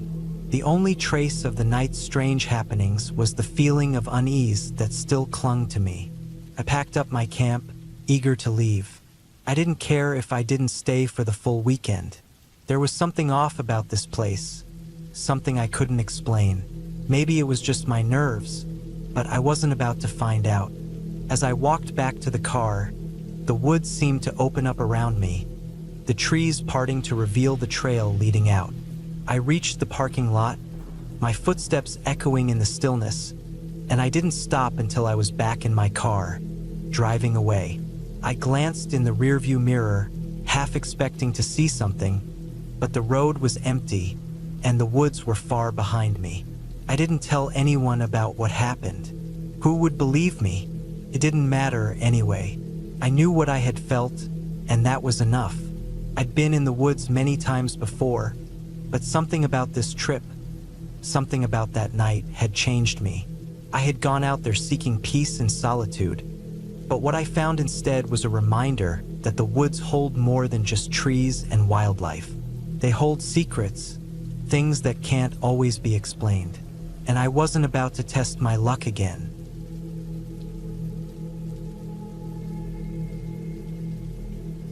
It was meant to be a peaceful weekend getaway. I'd been feeling worn out from work, stressed from the daily grind, and honestly, just needed some time away from people. The woods seemed like the perfect escape. Quiet, isolated, and calm.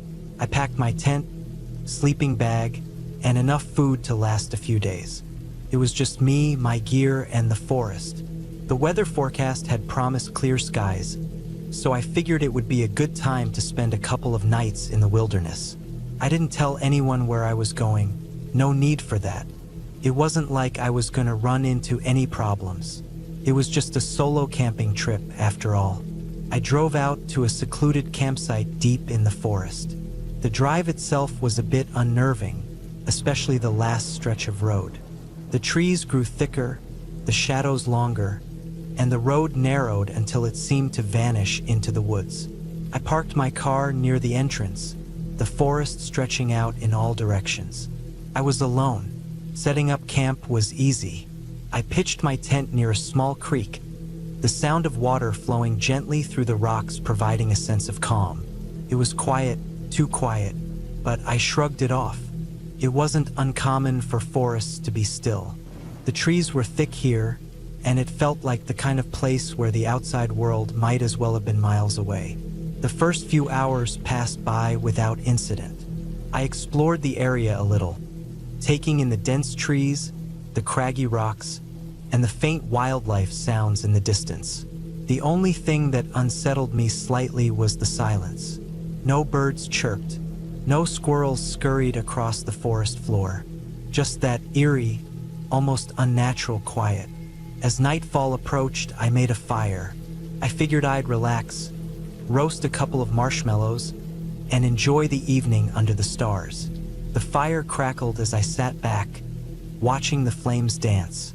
But something wasn't right. The air felt off, heavy.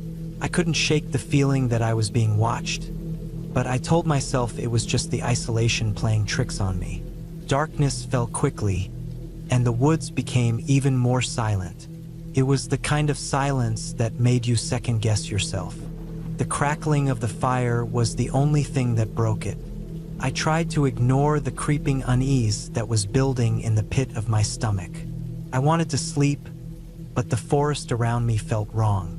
I had planned on sleeping in the tent, but the weird, oppressive silence kept me on edge. So, I stayed by the fire, keeping it burning as bright as I could.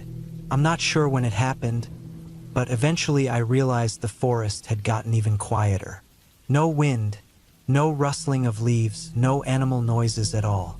It was just me and the fire, then a sound, a soft crunch of something stepping on leaves. I froze.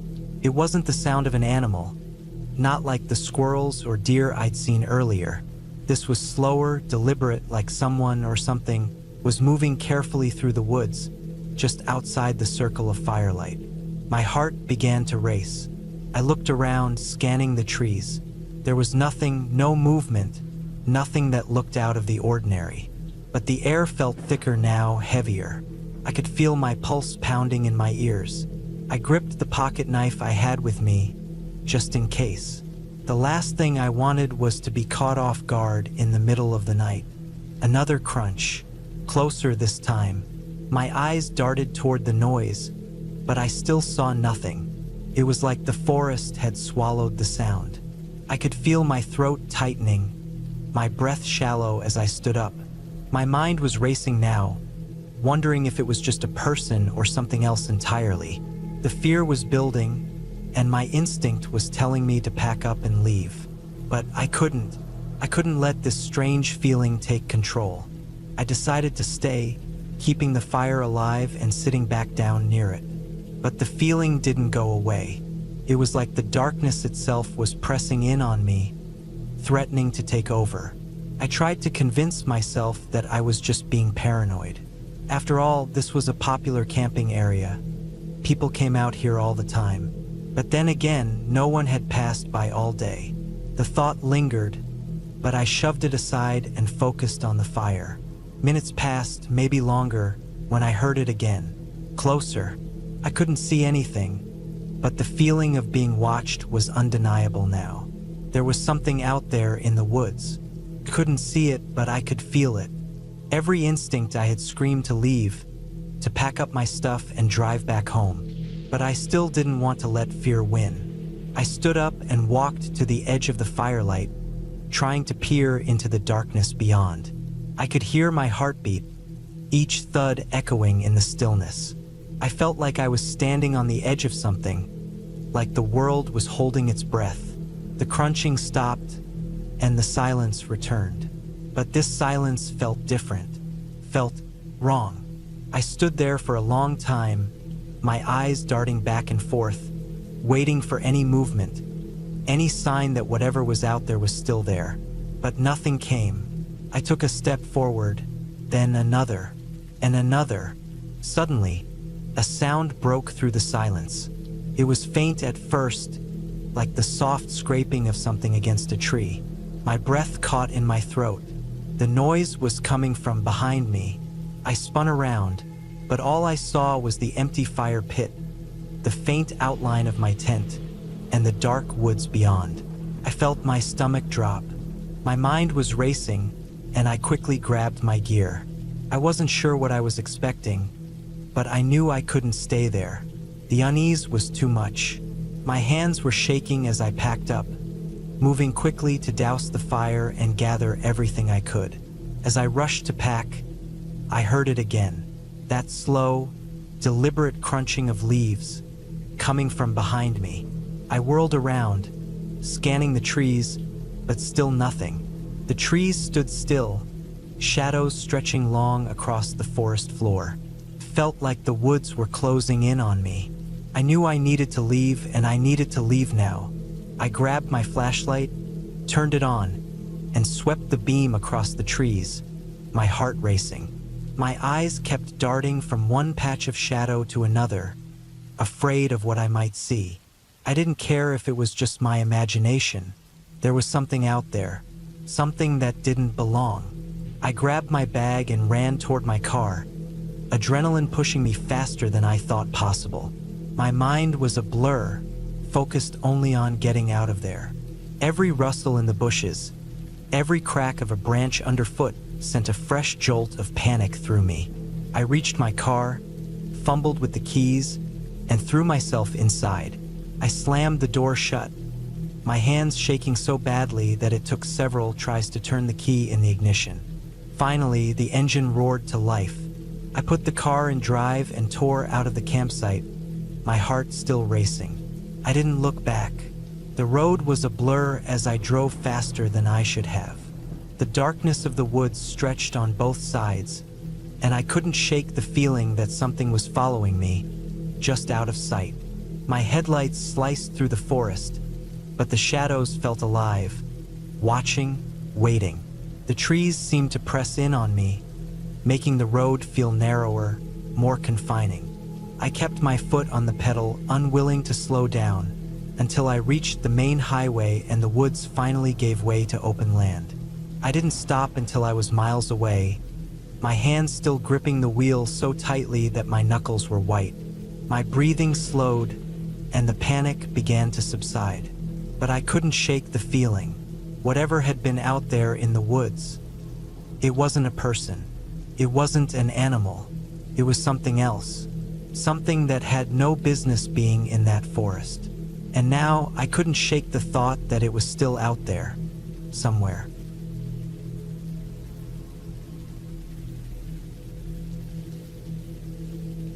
I've always loved the idea of camping, the outdoors, the fresh air, and the peace away from the noise of city life. So when I finally found a free weekend to escape, I thought a solo camping trip would be perfect. No distractions, no responsibilities, just me and the woods. I chose a secluded spot, miles from any major trail, a place where I could truly feel like I was off the grid. The drive there was uneventful, the road twisting through thick forests, the sky a dull gray with patches of sunlight filtering through the canopy. As I drove deeper into the woods, the familiar world seemed to fade away. I could already feel the quiet wrapping around me like a blanket. The air smelled fresh, earthy, like pine and damp soil, and it felt like the weight of the world was slowly lifting off my shoulders. I pulled up to the site, a small clearing surrounded by thick trees. The campfire ring, a few uneven stones stacked in a rough circle, looked old, as if it had been used many times before. I parked my car a little ways off, far enough to feel isolated but close enough in case I needed to get back to civilization quickly. It wasn't like I was in a remote wilderness, but the feeling of being far from anyone was undeniable. Setting up camp was easier than I thought. The ground was soft and flat, a perfect spot for my tent. I unrolled my sleeping bag, set up my stove, and arranged my food. As I worked, I felt a kind of tranquility, a sense of belonging in the natural world. Everything was quiet, except for the occasional rustle of leaves in the wind and the distant call of birds. It was the kind of peace that made you think that nothing could go wrong. The sun began to dip below the horizon, casting long shadows across the campsite. I started a fire, watching the flames dance and flicker. The warmth of it felt good, especially as the temperature dropped. I cooked some food, savoring the simplicity of the meal. Alone in the woods, with only the crackling of the fire and the chirping of insects, I felt at home. But as night fully settled in, something changed. At first, I didn't notice anything unusual. I sat by the fire, staring into the flames, when a strange feeling crept over me. It was subtle at first, just the feeling of being watched. I brushed it off.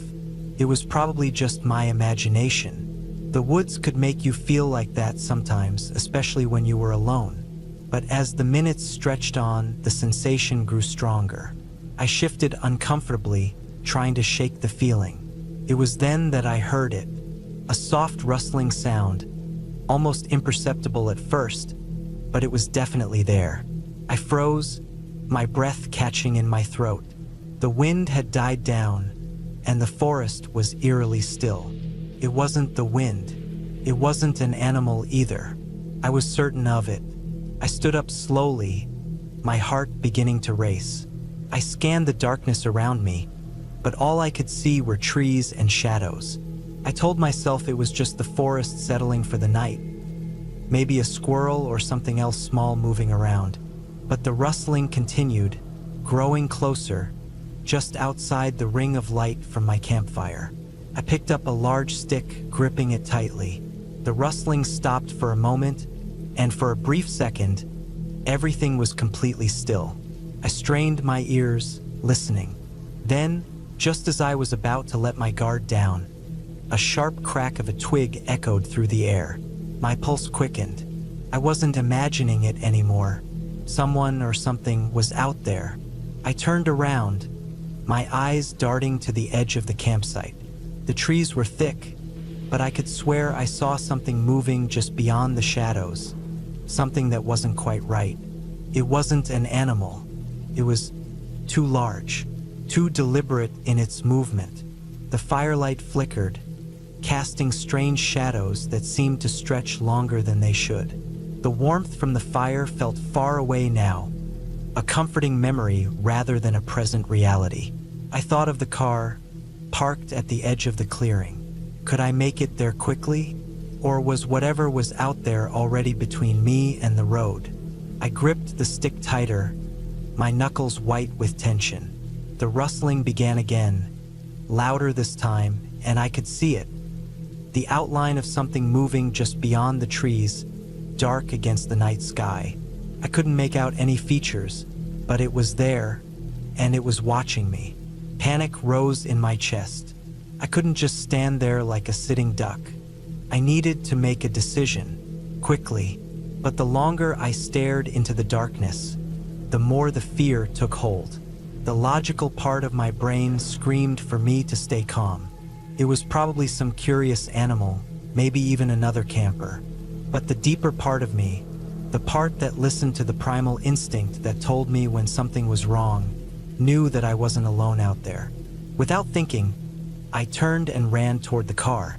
My breath was coming in shallow gasps, my feet stumbling over roots and rocks as I sprinted through the forest. Behind me, I could hear the rustling again, closer this time, as if it was following me. I didn't dare look back. I just kept running, my mind focused on getting to safety. When I reached the car, I didn't hesitate. I jumped inside, locking the doors and throwing the keys into the ignition. My hands were shaking as I fumbled to start the engine, but finally, it roared to life. I didn't care about anything else except getting away from that feeling of being hunted. I drove for what felt like hours, my eyes constantly scanning the rearview mirror, half expecting something to appear behind me. But there was nothing, just the dark road and the sound of my tires on the pavement. I eventually reached a small town, the lights of a gas station breaking the darkness like a beacon. I pulled over, my body still trembling. I sat there for a long time, just breathing, trying to calm down. I don't know what happened out there in those woods, and I don't know if I ever want to know. But I do know this, I wasn't alone, and whatever it was out there for a reason. I haven't gone camping since, and I'm not sure if I ever will again.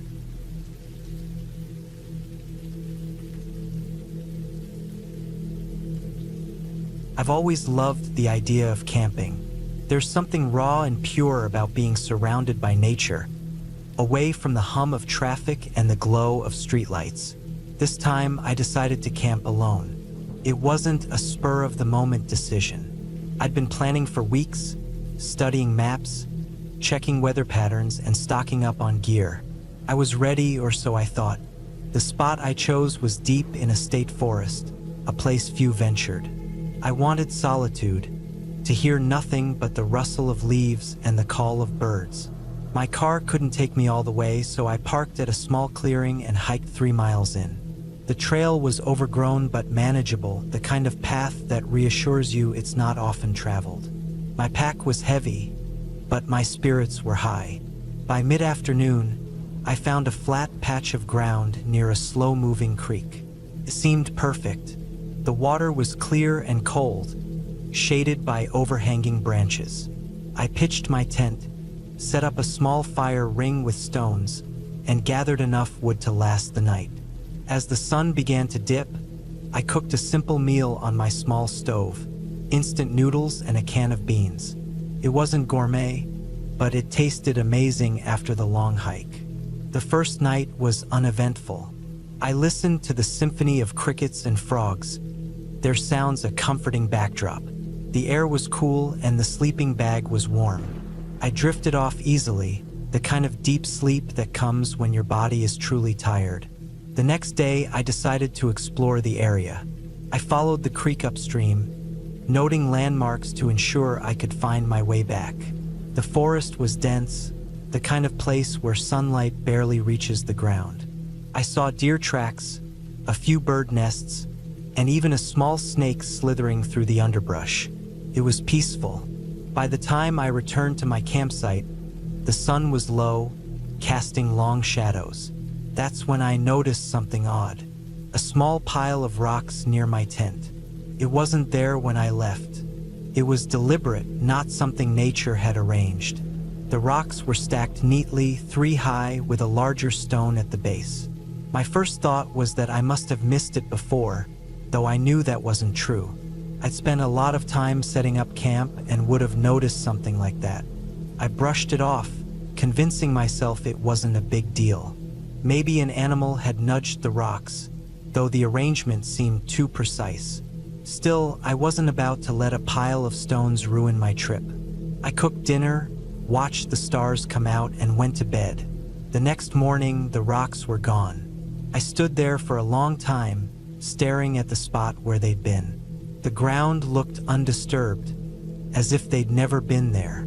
It sent a shiver down my spine. I told myself there had to be an explanation. Maybe I dreamed it, though it had felt so real. I spent the day close to camp, unwilling to wander far. I gathered more firewood, checked my supplies, and double-checked my map. Everything was in order. By evening, I'd almost convinced myself the rock pile had been a figment of my imagination. But that night, I couldn't shake the unease. The forest, once comforting, now felt oppressive. Every rustle of leaves, every crack of a twig, made my heart race. I forced myself to stay calm, reminding myself I was alone out here. There was no one to fear. Then, just as I was drifting off, I heard it, a distant thud, followed by another. It sounded like something heavy striking the ground. I sat up, heart pounding, straining to hear. The sound came again, closer this time. I grabbed my flashlight and unzipped the tent. The beam of light cut through the darkness, illuminating trees and underbrush. I saw nothing. The sound stopped. I stood there for what felt like hours, scanning the forest. Finally, I crawled back into the tent, though sleep was out of the question. Every nerve in my body was on edge, listening for the faintest noise. The next morning, I found another pile of rocks, this one larger. It was placed directly in front of my tent, impossible to miss. My stomach churned. Someone was out here. Someone was messing with me. Panic set in. I packed my gear as quickly as I could, shoving everything haphazardly into my pack. The hike back to the car felt endless. Every sound, every shadow seemed like a threat. I kept glancing over my shoulder, half expecting to see someone following me. When I finally reached my car, I'd never felt such relief. I threw my pack in the back, started the engine, and drove without looking back. As I drove, I tried to make sense of what had happened. Who had been out there? Why had they been messing with me? I'll never know for sure, but I've learned something important. Solitude can be beautiful, but it can also be terrifying. Sometimes it's not the wild animals you need to fear, but the people. I still go camping, but never alone. And I'll never forget that feeling of being watched, of knowing someone was out there, just beyond the trees.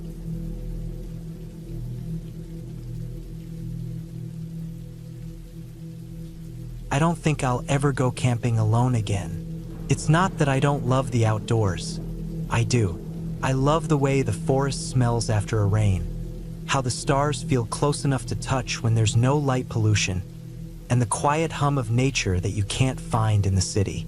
But what happened last summer changed everything. I've thought about it every day since, replaying each detail over and over in my mind. It felt like a dream at the time, but the scars on my leg tell me otherwise. It was supposed to be a solo trip to clear my head. Work had been overwhelming, and I'd just gone through a bad breakup. I needed the space to think, to breathe. I'd planned everything meticulously. A 3-day hike through the national forest, camping at different spots each night. I chose a route that wasn't too remote, but still offered enough solitude. I wanted to be alone, but not so alone that I couldn't call for help if something went wrong. Looking back, I should have been more cautious. The first day was uneventful. The trail was well marked, winding through dense woods that opened occasionally to reveal stunning views of the valley below. The weather was perfect, warm but not hot, with a light breeze that carried the scent of pine. I'd packed light but made sure to include all the essentials: a tent, sleeping bag, plenty of water, food, a first aid kit, and a small knife. I even had a whistle and a satellite phone just in case.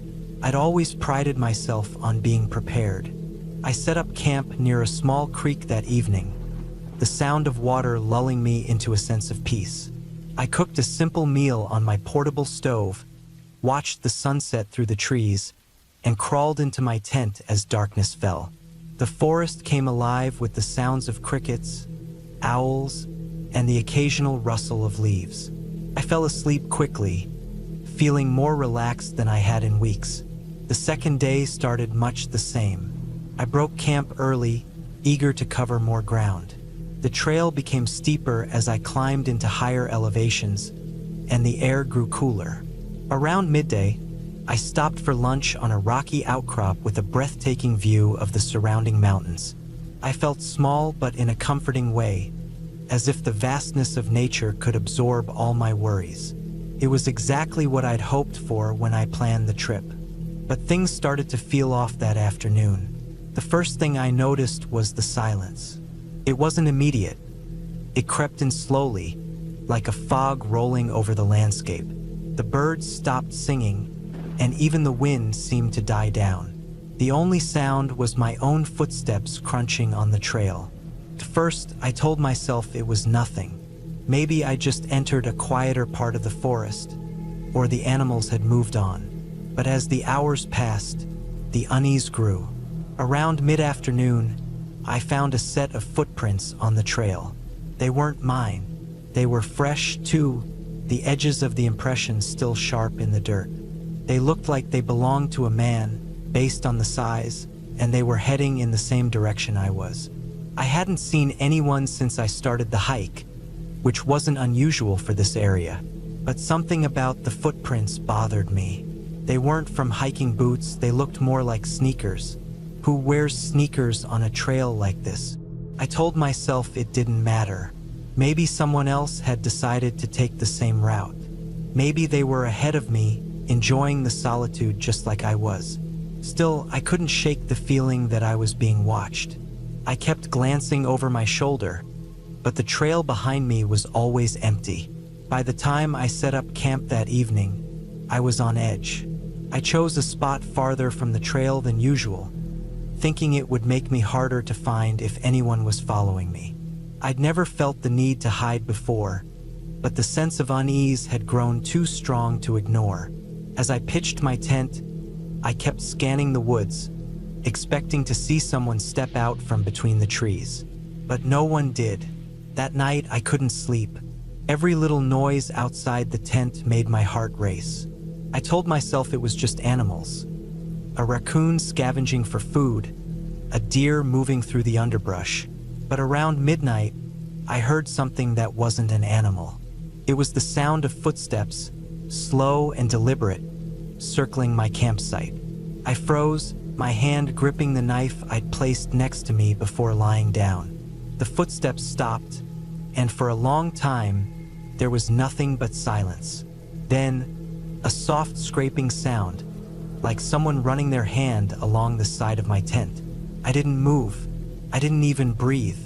The scraping stopped, and the footsteps started again, fading into the distance until I couldn't hear them anymore. I stayed awake the rest of the night, clutching my knife and staring at the tent ceiling. When the first light of dawn broke through the trees, I packed up as quickly as I could and got back on the trail.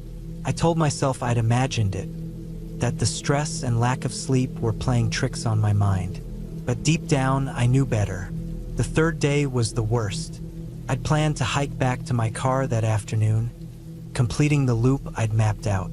But the further I went, the more disoriented I became. The trail that had been so clear before now seemed to twist and turn in ways I didn't recognize. At first, I thought I'd just taken a wrong turn, but when I backtracked, nothing looked familiar. It was as if the forest itself had changed overnight.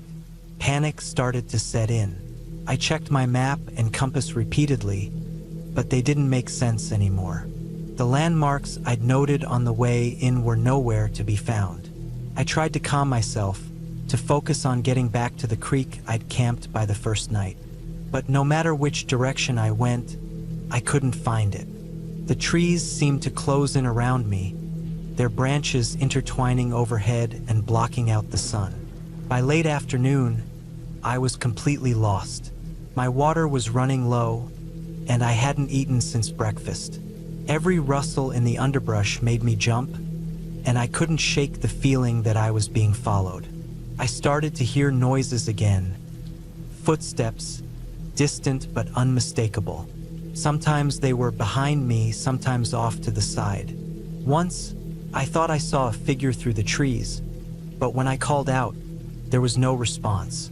As the sun began to set, I stumbled upon a small clearing with an old, dilapidated cabin in the center. It looked abandoned, the roof sagging and the windows boarded up. I didn't want to go inside, but I needed shelter. The thought of spending another night exposed in the woods was too much to bear. The cabin's interior was as bad as the outside. The floor was covered in dirt and debris, and the air smelled musty and damp. There was an old, rusted stove in one corner and a rickety table with a single chair. I set my pack down and tried to block the door with a piece of wood I found. It wasn't much, but it made me feel a little safer. That night, the noises outside started again.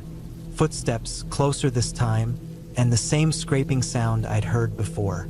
I sat in the corner of the cabin, my knife in one hand and my flashlight in the other. I didn't dare turn it on, afraid the light would give away my position. The sounds continued for hours, moving around the cabin, sometimes stopping right outside the door. At one point, I thought I heard breathing. When morning finally came, I was exhausted but alive. The noises had stopped sometime before dawn, and the forest was quiet again. I left the cabin as soon as it was light enough to see, determined to find my way back to the trail. I didn't care about finishing the loop anymore. I just wanted to go home. It took me most of the day, but I eventually found the trail. When I saw the parking lot and my car through the trees, I nearly cried with relief. I didn't look back as I drove away, my hands gripping the steering wheel so tightly that my knuckles turned white. I haven't been back to that forest since. I don't know who or what was out there with me, and maybe I never will. But I've learned one thing. The wilderness is beautiful, but it's not always kind. Sometimes it's better to admire it from a distance.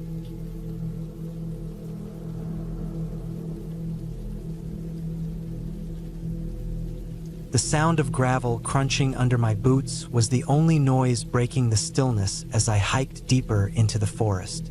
The weight of my pack dug into my shoulders, and the straps rubbed against my arms, but I didn't mind.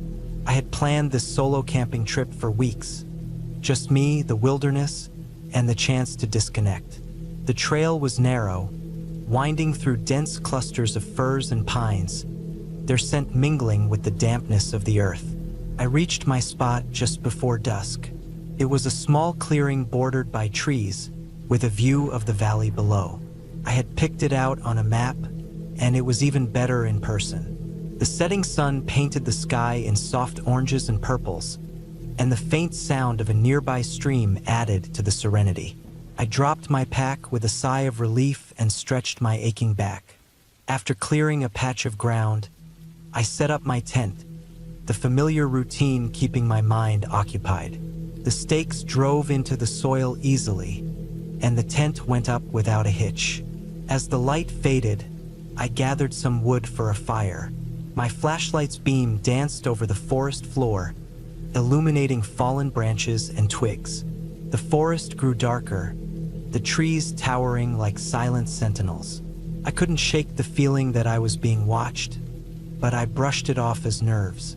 I was alone, after all, and the mind has a way of playing tricks when it's just you and the wilderness.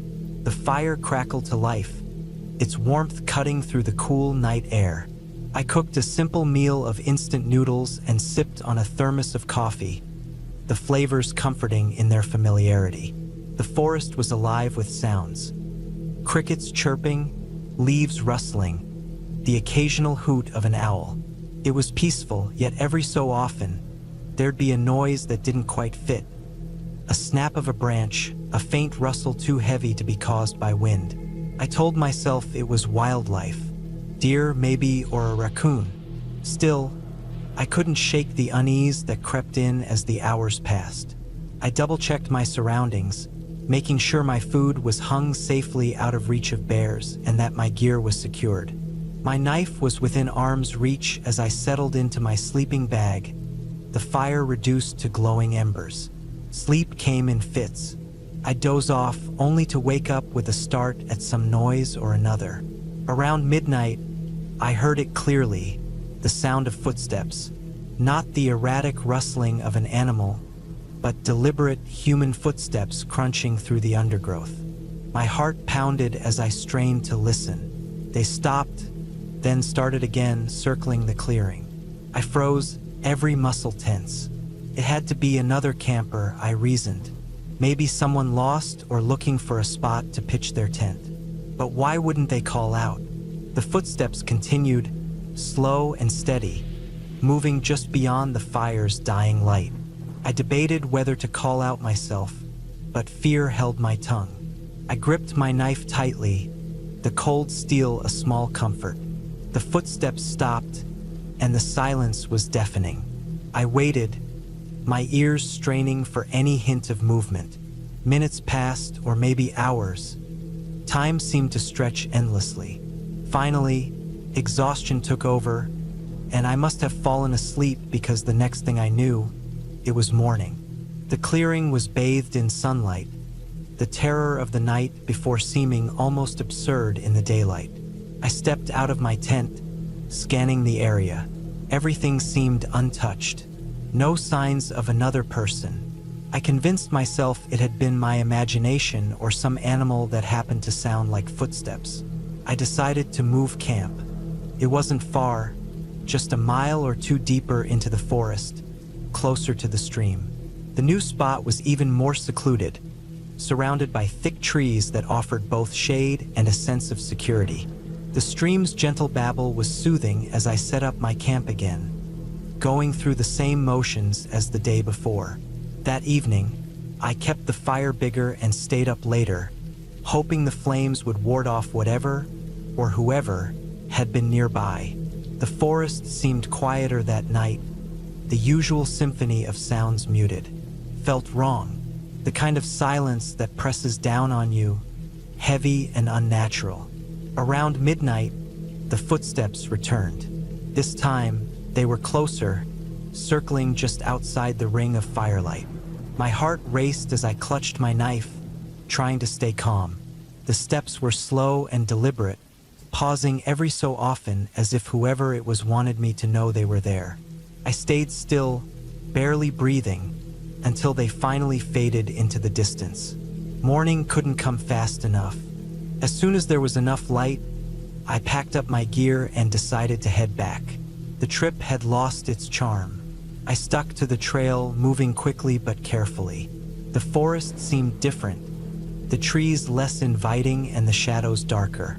Every sound made me jump, every rustle a potential threat. About halfway back, I found something that made my blood run cold.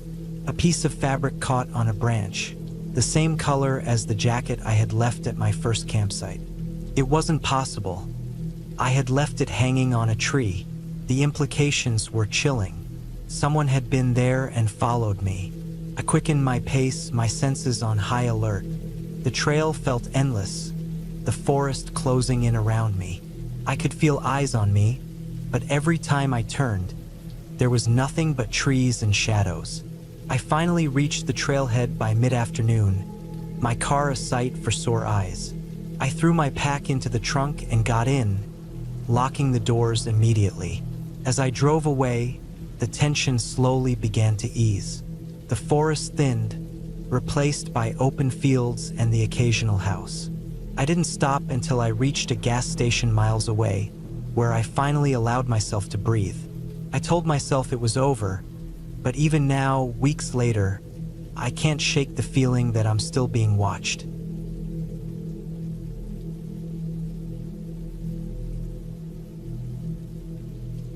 The air was crisp as we pulled into the trailhead parking lot late in the afternoon. The sun was sinking lower on the horizon, painting the sky in soft streaks of orange and purple. I had planned this trip meticulously, mapping out every trail, packing the right gear, and studying the weather forecast to ensure perfect conditions for a weekend of solitude. After the chaos of city life, I needed this. Just me, nature, and the rhythm of my own footsteps. I hefted my pack onto my shoulders, feeling its weight press comfortably against my back.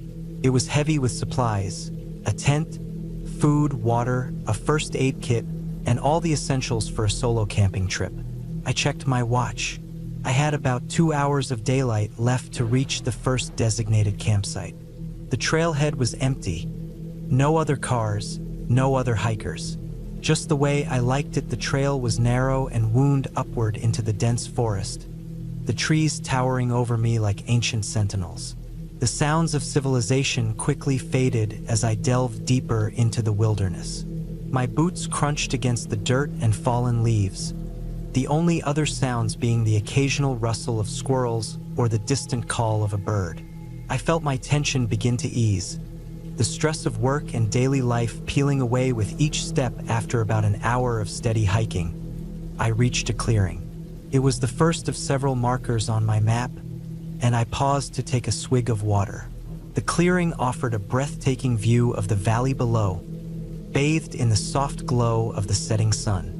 I took a few moments to appreciate it, then pressed on. The campsite was another mile ahead, nestled near a small stream where I could refill my water bottles and set up for the night. The shadows grew longer as I approached the campsite. By the time I arrived, the sun had dipped below the horizon, and the sky was a deep, inky blue. I wasted no time setting up my tent, working quickly in the fading light. The forest around me was alive with the sounds of nighttime, the chirp of crickets, the hoot of an owl, and the occasional rustle of underbrush as nocturnal creatures stirred. Once my tent was up and my sleeping bag unrolled, I built a small fire. The warmth and light were comforting as I cooked a simple meal of instant noodles and jerky. I ate slowly, savoring the quiet and the sense of accomplishment that came with reaching my destination. When the fire began to dwindle, I doused it carefully and crawled into my tent. The first night passed uneventfully. I woke at dawn, the pale light filtering through the fabric of my tent. After a quick breakfast, I packed up my gear and continued along the trail. Today's hike would take me deeper into the forest, to a more secluded spot I had scouted on the map. It was supposed to be even more remote, a place few hikers ventured. The trail became steeper and more rugged as the day wore on. The trees grew thicker, their branches intertwining to form a canopy that blocked out much of the sunlight. I noticed the air felt cooler here, the forest darker.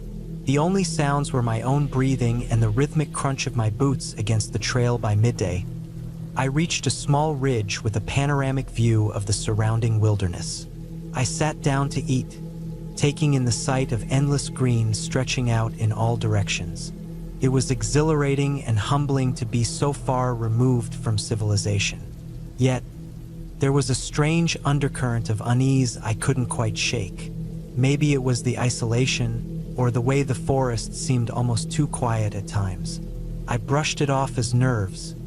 After all, this was exactly what I had wanted. The unease grew stronger as the day progressed. It was subtle at first, a prickling sensation at the back of my neck, the feeling of being watched. I told myself it was just my imagination, a natural response to being alone in an unfamiliar place. But as I pressed on, I couldn't ignore the signs. A sudden rustling in the underbrush that stopped as soon as I turned my head. a faint snapping sound, like a twig breaking underfoot, that came from somewhere behind me. I stopped several times to scan my surroundings, but I never saw anything out of the ordinary. By late afternoon, I arrived at the second campsite. It was even more isolated than the first, a small clearing surrounded by thick forest. A narrow stream ran along one edge, its gentle trickle the only sound breaking the stillness. I set up camp quickly, trying to shake the feeling that something was off. As the sun dipped lower, the forest seemed to close in around me. The shadows deepening and the air growing colder that night, I struggled to relax. I lay in my sleeping bag, listening to the sounds of the forest. But every so often, I heard something else. Faint, irregular noises that didn't belong. A distant crack, a muffled thud, the soft crunch of leaves. I told myself it was just the natural sounds of the forest, amplified by my imagination. But deep down, I wasn't so sure sleep didn't come easily. When I finally drifted off, it was fitful and restless. I woke several times, my heart pounding, unsure of what had stirred me. Each time, I lay still, straining to hear anything out of the ordinary. The noises seemed to stop whenever I was fully awake, as if whatever was making them knew I was listening. By dawn, I was exhausted. I packed up quickly, eager to put some distance between myself and that campsite. The plan was to loop back toward the trailhead, following a different route that would take me through a less densely wooded area. The idea of open space felt comforting after the oppressive closeness of the forest. The hike back was grueling. My legs ached from the previous day's climb, and my lack of sleep left me sluggish. The forest seemed even quieter than before, the silence pressing against me like a weight. I forced myself to keep moving, one foot in front of the other, focusing on the rhythm of my steps to drown out my unease, but the feeling of being watched never left. I caught glimpses of movement out of the corner of my eye, fleeting shadows that disappeared when I turned my head. At one point, I found a footprint in the dirt, larger than my own and fresh. My stomach tightened as I stared at it, the edges crisp and the tread pattern unfamiliar. It wasn't mine, and it wasn't the kind of boot a hiker would wear. I pressed on, my pace quickening despite my exhaustion. The trail grew steeper as it wound up another ridge, the trees thinning out to reveal patches of open sky. I felt a small surge of relief as I neared the top, the thought of being out of the dense forest spurring me forward. That's when I heard it, a sharp, distinct whistle, cut through the silence like a knife, coming from somewhere behind me. My blood ran cold.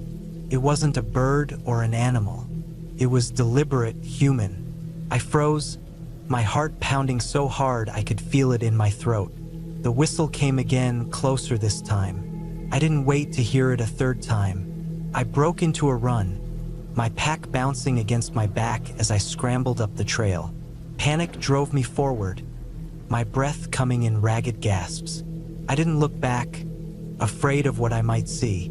The trail leveled out at the top of the ridge, and I pushed myself harder, desperate to put as much distance as possible between me and whatever was out there.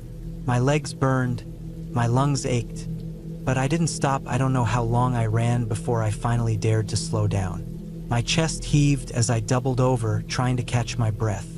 The forest around me was silent again, the only sound my own ragged breathing. I listened intently, my ears straining for any sign of pursuit. But there was nothing, just the wind rustling the leaves and the distant chirp of a bird. I forced myself to keep moving, though at a slower pace. Every muscle in my body was tense, my senses on high alert. The trail began to descend, leading me toward a more open area where the forest gave way to rolling hills. The sight of the open sky gave me a small sense of relief, but I couldn't shake the feeling that I wasn't alone. As I neared the base of the hill, I spotted something ahead that made me stop in my tracks. It was a small clearing, and in the center stood a crude structure made of branches and leaves. It looked like a shelter, hastily constructed and abandoned. My stomach churned as I took in the sight. This wasn't the kind of thing you'd find on a marked trail. Someone had built it, and not long ago I didn't linger. I skirted around the clearing, my eyes scanning the forest for any sign of movement. My instincts screamed at me to get out, to put as much distance as possible between myself and that place. The trail continued downhill, leading me closer to the trailhead and the safety of my car. The last few miles were a blur of adrenaline and fear. I kept glancing over my shoulder, half expecting to see someone or something following me. But the forest remained still, the only sound the crunch of my boots against the dirt. When I finally emerged from the trees and saw the parking lot ahead, I nearly collapsed with relief. My car was exactly where I had left it, and I wasted no time throwing my pack into the back and climbing in. As I started the engine, I took one last look at the trailhead. The forest loomed in the distance, its shadows deep and impenetrable. I didn't see anyone, but the feeling of being watched lingered. A weight pressing against my chest, I drove away, the tension slowly ebbing as the miles put distance between me and the trail. By the time I reached the outskirts of the city, the fear had dulled to a distant ache. But even now, days later, I can't shake the memory of that whistle or the feeling of unseen eyes following me through the trees. I don't know who or what was out there, but I've decided not to go camping alone again. Some places are meant to be left undisturbed, their secrets hidden in the shadows, and sometimes it's better not to know.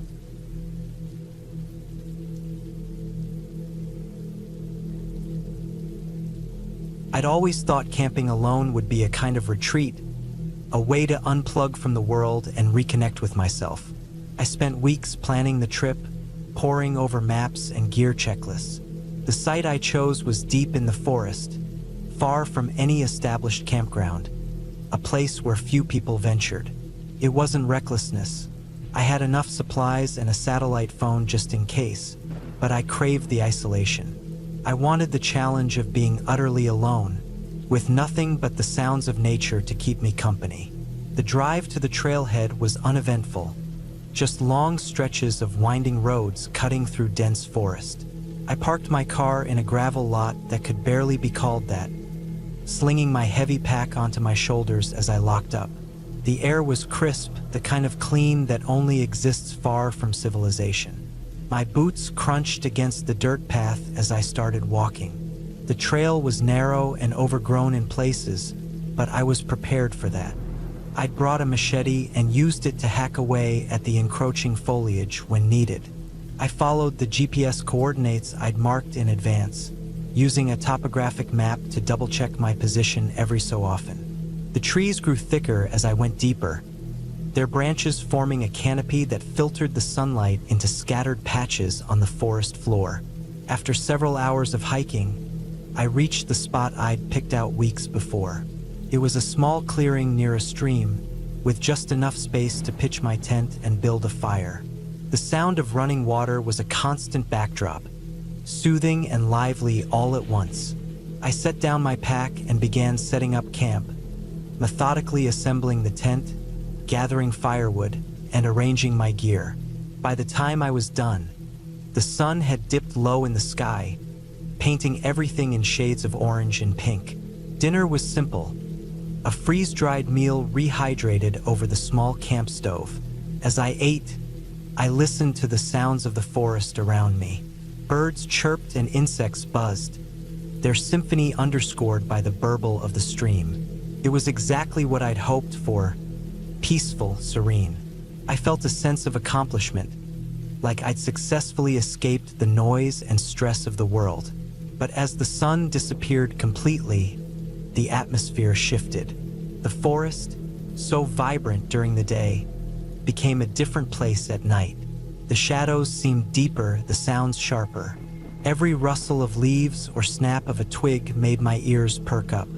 I told myself it was just animals, the kind of harmless creatures that roamed these woods. Raccoons, deer, maybe a fox. Still, the unease settled in my chest like a weight I couldn't shake. I stoked the fire higher, the flames casting flickering light against the darkness. It helped, a little, I stayed up longer than I'd planned, reluctant to crawl into the tent and leave the comfort of the fire.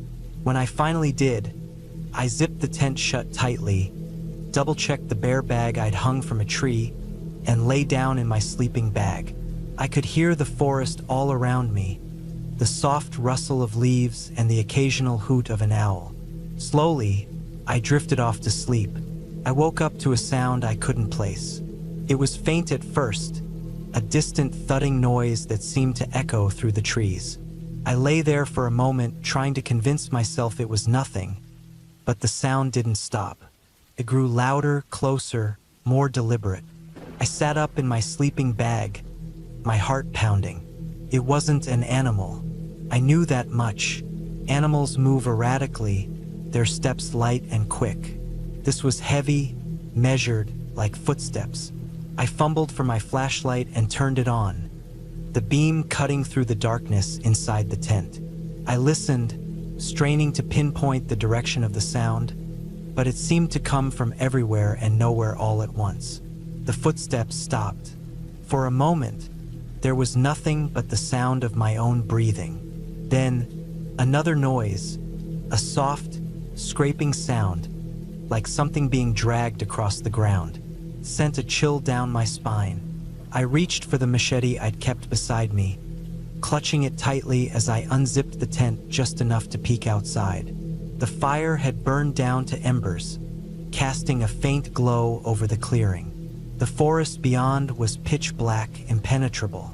I scanned the area, moving the flashlight's beam slowly, methodically. Nothing. The sound had stopped completely now, replaced by an eerie silence. I told myself it was my imagination, that the isolation was playing tricks on me, but I couldn't shake the feeling that something was out there, just beyond the edge of the light. I sat awake for hours, gripping the machete, my ears straining for any sound. Eventually, exhaustion won out, and I dozed off, the flashlight still clutched in my hand. The next morning, everything felt normal again. The sunlight filtered through the trees, the birds were singing, and the stream gurgled happily. It was almost enough to make me believe I dreamed the whole thing. But when I stepped out of the tent, I saw them. Footprints. They were faint, but unmistakable, pressed into the soft earth near the edge of the clearing. They weren't animal tracks. They were human. A cold dread settled over me. I'd hiked miles off-trail to get here, in a place where no one else was supposed to be. Yet someone had been here, walking around my campsite in the middle of the night. I examined the prints closely, trying to determine which direction they came from, but they seemed to circle the clearing, looping around in an erratic pattern. Whoever it was had been watching me. I spent the day on edge, constantly glancing over my shoulder as I went about my tasks. I considered packing up and leaving, but I told myself I was overreacting. Maybe it had been another hiker who stumbled upon my camp and left when they realized someone was there. Unlikely, but possible. I decided to stay one more night, rationalizing that it would be too dangerous to hike out while sleep-deprived. That evening, I built the fire bigger and kept it burning longer. I ate quickly, my appetite gone, and kept the machete within arm's reach at all times. The forest felt different now, less welcoming, more menacing. The sounds of nature that had soothed me before now felt ominous, like they were hiding something. When night fell, I stayed by the fire, staring into the darkness beyond its glow. Hours passed. My nerves were frayed, my senses heightened. Then, just as I began to think nothing would happen, I heard it again, the footsteps. This time they were closer, louder, more deliberate. My pulse raced as I gripped the machete, my knuckles white. The fire crackled, the only other sound in the oppressive silence. The footsteps stopped, replaced by that same dragging noise I'd heard the night before. It was closer now, just beyond the firelight. I shone my flashlight into the trees, the beam trembling in my hand. The light caught something, just for a moment. A flash of movement, a shadow retreating deeper into the forest. My stomach churned with fear. I didn't sleep that night. I sat by the fire until dawn, my body tense, every sound setting me on edge. When the first light of day broke through the trees, I began packing up my camp. I moved quickly, my eyes darting to the forest's edge, half expecting to see someone watching me. As I hiked back to the trailhead, I couldn't shake the feeling of being followed. Every snap of a twig or rustle of leaves made me whip around, but I never saw anything. The forest seemed to close in around me, the trees pressing closer, the shadows darker. I pushed myself harder, my legs burning, my breath coming in gasps. When I finally reached my car, I practically threw my pack into the trunk and jumped into the driver's seat. I locked the doors and sat there for a moment, my hands gripping the steering wheel, my heart racing. The forest was still, the only sound the hum of the engine as I turned the key. I drove away without looking back. It wasn't until I was miles away, the forest far behind me, that I felt like I could breathe again. I'd come looking for solitude, for peace, but I'd found something else entirely. Something I couldn't explain, something that had shaken me to my core. I never went back to that forest. I still love camping, but I stick to established campgrounds now, places with other people around. Because no matter how much I try to convince myself it was nothing, that it was just my imagination or a coincidence, I can't forget the sound of those footsteps or the faint drag of something being pulled through the darkness. And I can't shake the feeling that whoever or whatever was out there that night is still out there.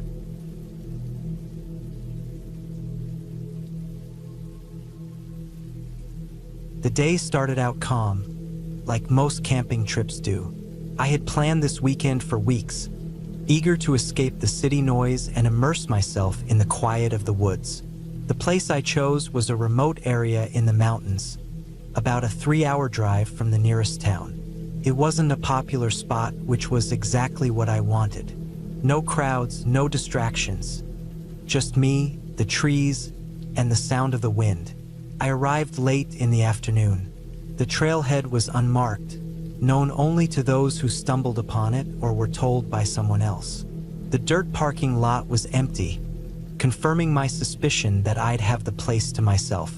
I double-checked my gear: tent, sleeping bag, food, water, a knife, a first aid kit, and a small hatchet for cutting firewood. Everything was in order. I slung my backpack over my shoulders and started the hike. The trail was narrow and overgrown in places, but the air was crisp, and the trees towered above me like silent sentinels. The farther I went, the more I felt the world behind me slipping away. My cell signal dropped to nothing about 30 minutes in, but I didn't care. That was part of the allure. After about 2 hours of hiking, I reached a small clearing beside a stream. The sun was beginning to set, casting long shadows across the forest floor. This was the spot. It had everything I needed: water for drinking and cooking, flat ground for my tent, and enough dry wood nearby to keep a fire going through the night. I set up camp quickly, wanting to finish before darkness fell completely. By the time the fire was crackling, the stars had begun to appear. I sat on a log, eating a simple meal of instant noodles and jerky, listening to the night sounds. Crickets chirped, and the occasional rustle in the bushes reminded me that I wasn't alone out here. Probably just a rabbit or a squirrel, I told myself. Still, I kept my knife within arm's reach. The night deepened, and the forest grew quieter. I tossed another log onto the fire, the flames casting flickering shadows around the clearing. I've always found comfort in the solitude of nature, but that night, there was an edge to it, a feeling I couldn't quite place.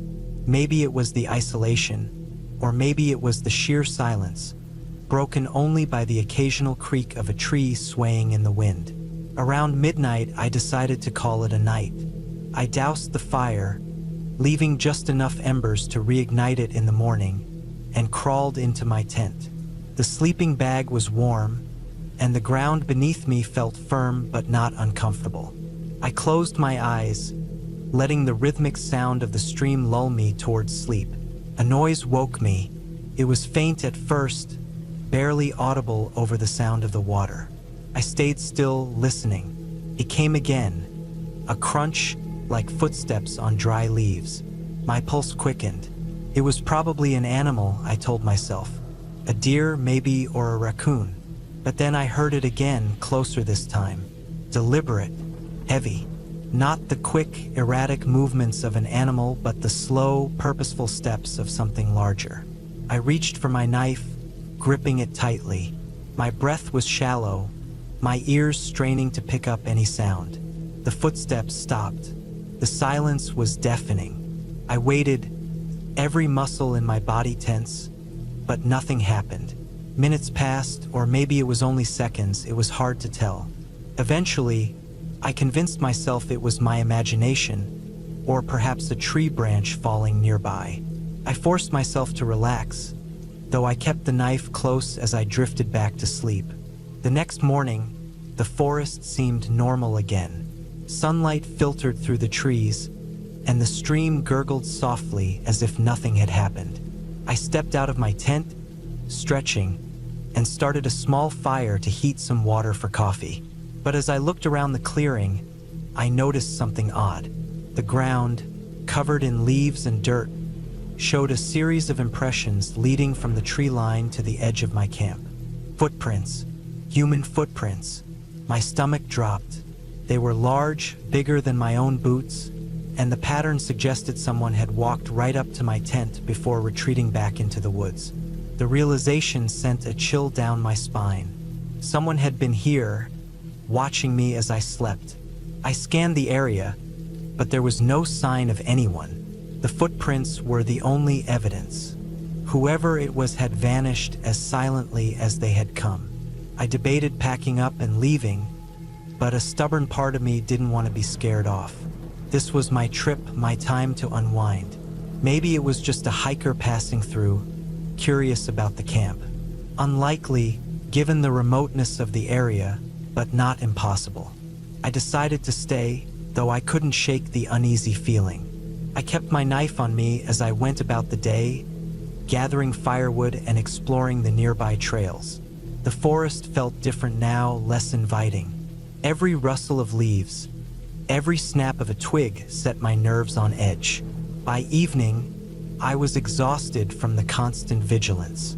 That night, I built the fire higher than before, the flames casting long shadows into the darkness. I sat close to it, the warmth soothing but the flickering light making the trees seem alive. I tried to read a book I'd brought but couldn't focus. My mind kept drifting back to the footprints. As the hours passed, the fire burned lower. I added more wood, unwilling to let it die completely. Then I heard it again. The footsteps. This time, there was no mistaking them. They were slow, deliberate, and getting closer. I stood, knife in hand, my eyes scanning the darkness beyond the firelight. "Who's there?" I called out, my voice steady despite the fear clawing at my chest. No answer. The footsteps stopped. The silence stretched, heavy and oppressive. My heart was pounding so loudly I was sure whoever was out there could hear it. I stayed like that for what felt like an eternity, knife in one hand, a burning log in the other. But no one came. No one spoke. Eventually, the forest returned to its usual sounds, the footsteps fading as if they'd never been there. I didn't sleep that night, sitting by the fire until the first light of dawn broke through the trees. By morning, I had made up my mind. This trip wasn't worth it. The peace I'd come here for was gone, replaced by an unease that wouldn't let me rest. I packed up my gear quickly, stuffing everything into my backpack. As I dismantled the fire pit, I glanced around one last time, half expecting to see someone watching from the shadows. But the forest was empty, or at least it appeared to be. The hike back to the car was tense. Every snap of a twig made me whip around, knife in hand. I've never been so relieved to see my car as I was that day. I tossed my gear into the back seat and locked the doors as soon as I climbed in. As I drove away, I kept checking the rearview mirror, half expecting to see someone step out of the trees. When I finally reached the town, I stopped at a diner for coffee, my hands still shaking. The waitress asked if I was all right, and I lied, saying I was just tired from the hike. What could I say? That I'd been stalked by someone in the woods? That they'd stood outside my tent, listening as I slept? It sounded ridiculous, even to me. I've thought about that trip often in the weeks since. I still don't know who was out there or what they wanted. Maybe it was just a coincidence, someone passing through the same area. Or maybe it was something more sinister. I'll never know, and honestly, I'm not sure I want to. One thing is certain, I'll never camp alone again.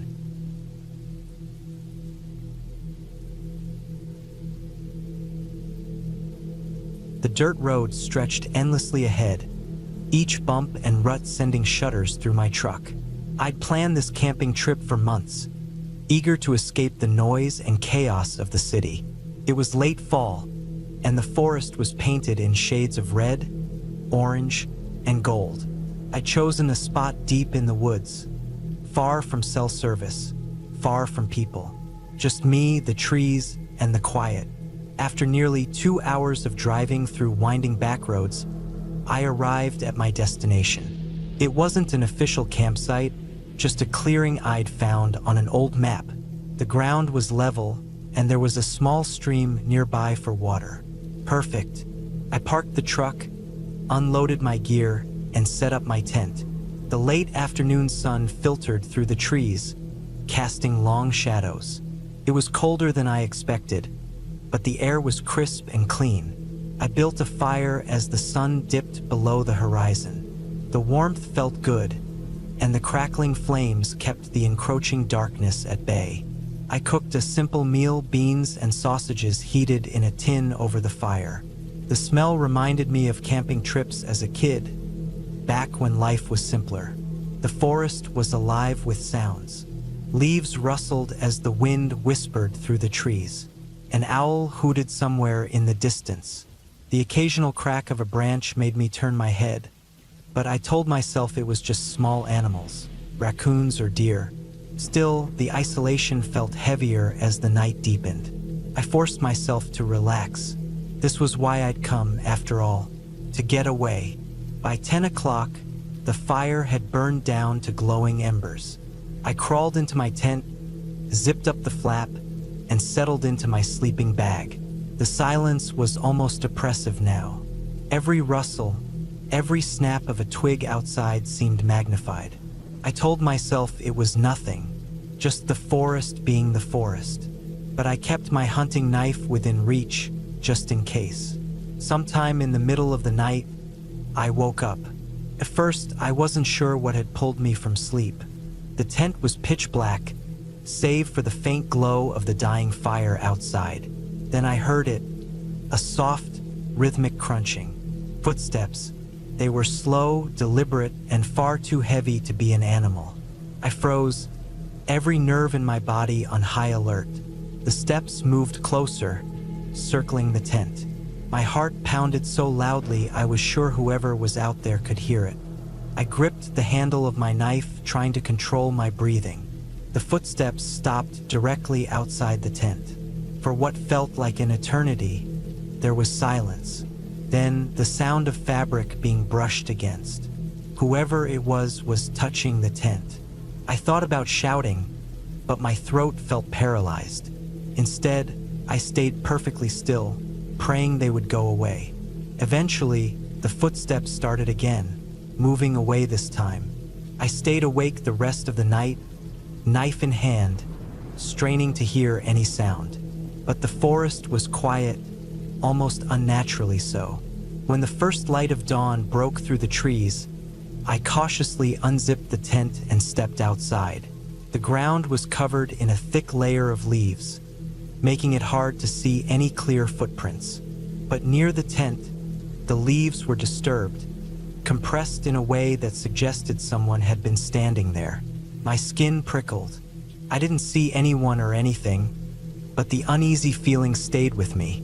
I decided to pack up and leave.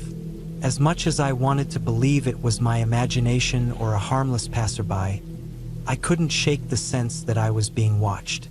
It was better to cut the trip short than take any chances. I loaded my gear into the truck, double-checking to make sure I hadn't left anything behind. As I climbed into the driver's seat and turned the key, the engine sputtered but didn't start. I tried again. Nothing. Panic started to creep in. I popped the hood and checked everything I could think of, but I'm no mechanic. The truck wasn't going anywhere. I had a decision to make. Stay here and wait for help, or hike out to find someone. The nearest town was at least 20 miles away, and I hadn't seen another vehicle the entire drive-in. Waiting didn't seem like a great option, especially with what had happened during the night. I decided to start walking. I packed a small bag with water, some snacks, and my knife. The map showed a logging road that cut through the forest and connected to a highway. It would take me most of the day to get there, but it was my best shot.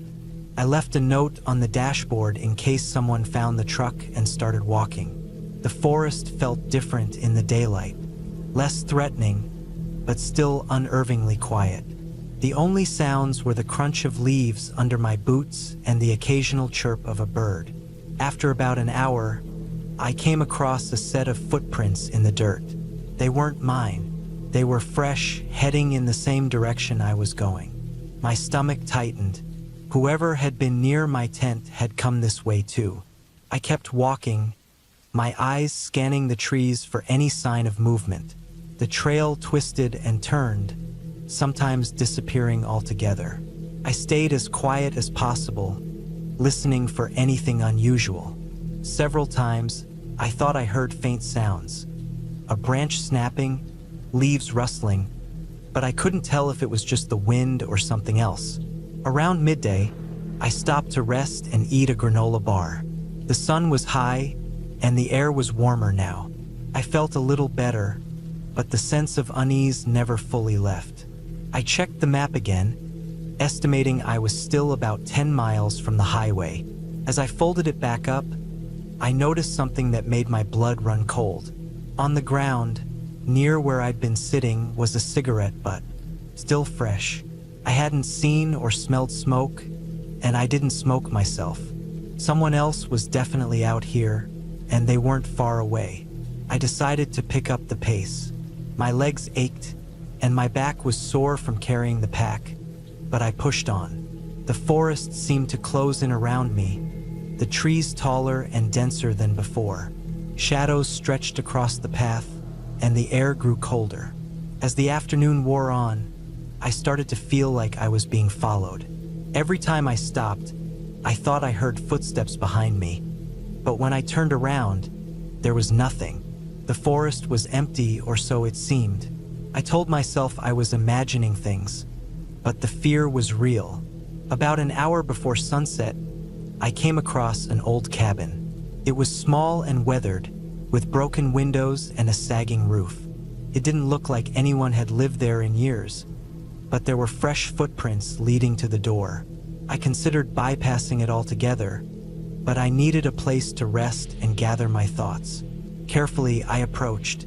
The door was ajar, creaking loudly as I pushed it open. Inside, the cabin was dark and musty. There was a single room with a cot, a small table, and a wood stove. I saw no signs of anyone, but the uneasiness didn't leave me. I checked the room thoroughly, making sure I was alone before I bolted the door. Night fell quickly, and the cabin's small windows let in little light. I lit a candle I'd brought with me, the flickering flame casting long shadows on the walls. Every sound outside, the wind, the creak of a tree, set me on edge. I sat with my back against the wall, knife in hand, and waited. Sometime after midnight, I heard it again. Footsteps, slow, deliberate, circling the cabin. I held my breath, straining to hear. Whoever it was stopped at the door. For a moment, there was silence. Then came the sound of the doorknob turning.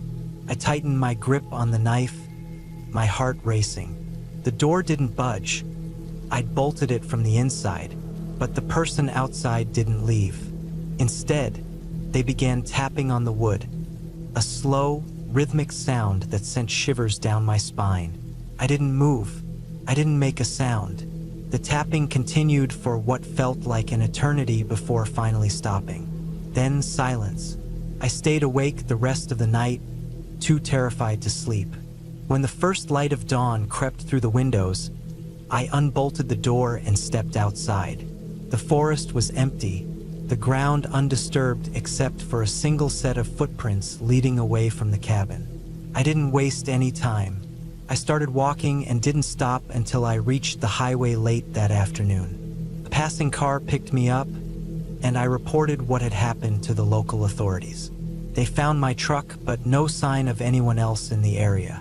To this day, I don't know who or what was out there. All I know is that I'll never go camping alone again.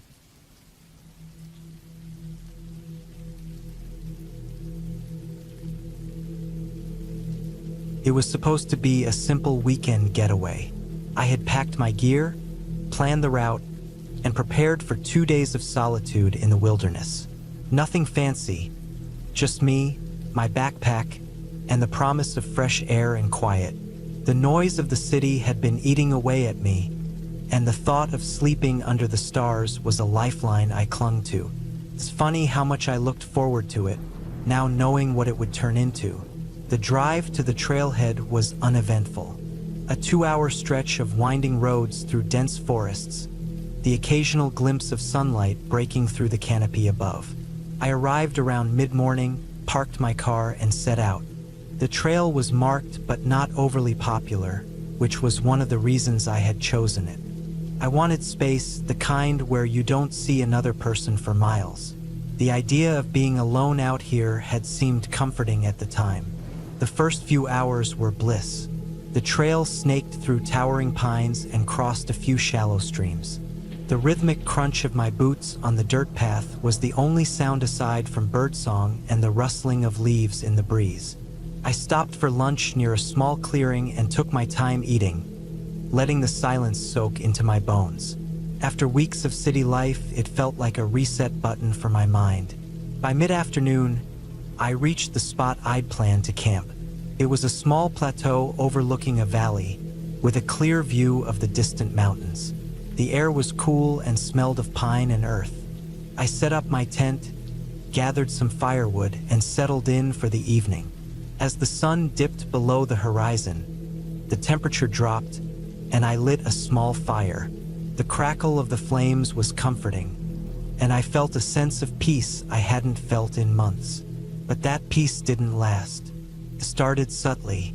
Just as the last light faded from the sky, I noticed something odd. The usual background noise of the forest, the chirping of crickets, the rustle of small animals in the underbrush, had gone silent. I'd read about this phenomenon before, how predators can cause prey animals to quiet down, but it still made the hairs on the back of my neck stand up. I told myself it was probably nothing. Maybe a fox or an owl nearby. I tried to focus on the fire, adding a few more sticks to keep it going. The silence persisted, heavy and oppressive. I couldn't shake the feeling that I was being watched. I scanned the tree line, my eyes struggling to adjust to the darkness beyond the firelight. Nothing moved. I laughed at myself, a nervous, hollow sound. I was letting my imagination get the better of me. Still, I couldn't shake the unease. I decided to call it a night, hoping that retreating into my tent would calm my nerves. I doused the fire, crawled into my sleeping bag, and zipped the tent closed. The nylon walls felt thin and insubstantial, but I told myself they were enough. I lay there in the dark, listening, waiting for the normal sounds of the forest to return. They didn't. Sleep came in fits and starts. Every time I began to drift off, I'd hear something, a faint rustle, a twig snapping, and my eyes would snap open. At one point, I thought I heard footsteps, slow and deliberate, just outside the tent. My heart pounded so hard it felt like it might burst. I held my breath, straining to hear more, but the sound didn't come again. Eventually, exhaustion won out, and I slipped into a restless sleep. I woke up before dawn, groggy and disoriented. The forest was still eerily quiet, but the first light of morning was beginning to seep through the trees. I decided to break camp and move on. I'd planned to stay another night, but the thought of spending another evening here made my stomach churn. I packed up quickly, skipping breakfast, and hit the trail. The unease followed me. As I hiked, I couldn't shake the sensation of being followed. I'd stop occasionally, pretending to adjust my pack, and glance behind me. Nothing, just trees and shadows.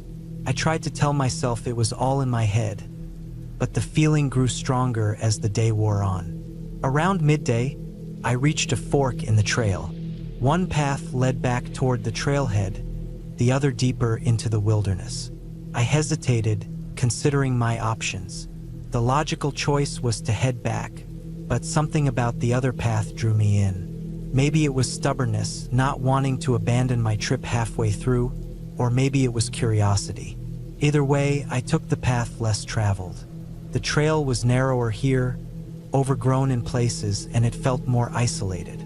The trees seemed taller, their branches intertwining overhead, casting dappled shadows on the ground. I walked for hours, losing track of time. The sense of being watched never left me, but I tried to ignore it, focusing instead on the rhythm of my steps and the beauty of the forest. Then I found it. It was a small clearing, the ground littered with old, rusted objects. Cans, tools, scraps of metal. At first, I thought it was an old campsite or a hunter's outpost, long abandoned. But as I looked closer, I realized the items were arranged in strange patterns, almost deliberate. Circles, lines, symbols I couldn't decipher. My stomach churned, and I felt an overwhelming urge to leave. Something about the place felt wrong, like I'd stumbled onto something I wasn't supposed to see. I turned to leave, but as I did, I heard it. A low, guttural sound, like a growl, coming from the trees behind me. My blood turned to ice. I didn't wait to see what it was. I ran. My pack bounced on my back, branches whipped against my face, and my breath came in ragged gasps. I didn't care where I was going, as long as it was away from that clearing. The growl followed me, growing louder, closer. I could hear heavy footsteps crashing through the underbrush. Panic consumed me, and I pushed myself harder, my legs burning with effort. I stumbled, nearly falling, but caught myself and kept going.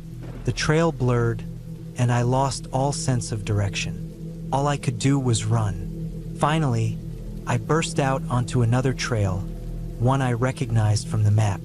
The sound behind me had stopped, but I didn't dare slow down. I followed the path, praying it would lead me back to the trailhead. After what felt like hours, I saw it. The small parking lot where I'd left my car. Relief washed over me, but I didn't stop. I ran to my car, threw my pack into the back seat, and started the engine. As I drove away, I glanced in the rearview mirror. The forest loomed behind me, dark and impenetrable. I half expected to see something emerge from the trees, but there was nothing, just the empty road and the rising sun. I didn't stop driving until I reached home. Even then, it took me days to feel safe again. I never reported what happened. What would I even say? That I'd been scared by some strange noises and an eerie clearing in the woods? It sounded ridiculous, but I haven't been camping since. The forest, once a place of peace and solitude, now feels like a place I don't belong. Sometimes, late at night, I think about that clearing. I wonder what it was, who or what had left those patterns, and why. And I wonder if anyone else has found it since, or if it's still there, waiting for the next unsuspecting hiker to stumble upon it.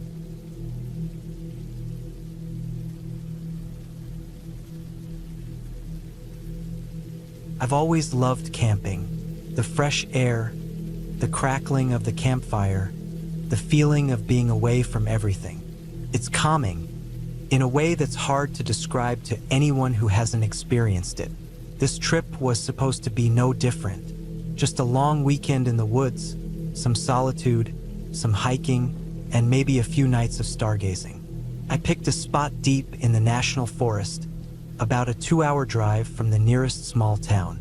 It was isolated but not completely off the map, just the way I liked it. I arrived late Friday afternoon, the sun dipping low over the treetops as I parked my car at the trailhead. The air was cool, the kind of crispness that hinted at autumn's arrival. I shouldered my pack, double-checked my gear, and started hiking. The trail was narrow and winding, cutting through dense woods that grew thicker the deeper I went. I'd chosen this spot after some research online. It wasn't a popular camping area, but the reviews mentioned stunning views and a quiet atmosphere. After about 3 miles, I reached a clearing near a small stream. It was perfect. Flat ground for my tent, plenty of firewood nearby, and the soothing sound of running water. I set up camp quickly, pitching my tent and laying out my sleeping bag. By the time I had a fire going, the sky was a deep shade of blue, stars starting to peek through the darkness. I cooked a quick meal on my portable stove and ate it by the fire, feeling the warmth of the flames against the cool night air. The first night was uneventful. I stayed up for a while, staring at the stars and listening to the sounds of the forest. A few owls hooted in the distance, and I heard the rustle of small animals moving through the underbrush. It was peaceful, exactly what I'd hoped for. I crawled into my tent around midnight, lulled to sleep by the steady sound of the stream. The next day, I woke early and decided to explore the area. I packed some water and snacks and followed the stream upstream. The terrain was rough in places, with moss-covered rocks and fallen trees, but it was manageable. I walked for hours, enjoying the solitude and the beauty of the untouched forest. I didn't see another soul, which wasn't surprising given how remote the area was. Around mid-afternoon, I turned back toward camp. I was tired, but in a good way, my legs pleasantly sore from the hike. As I approached the clearing, something felt off. It was subtle at first, just a faint unease that I couldn't quite put my finger on. The campsite looked exactly as I'd left it. My tent, my gear, the remains of the fire, but the air felt different, heavier somehow. I shook it off, chalking it up to overactive imagination. I spent the rest of the afternoon gathering more firewood and preparing a proper meal.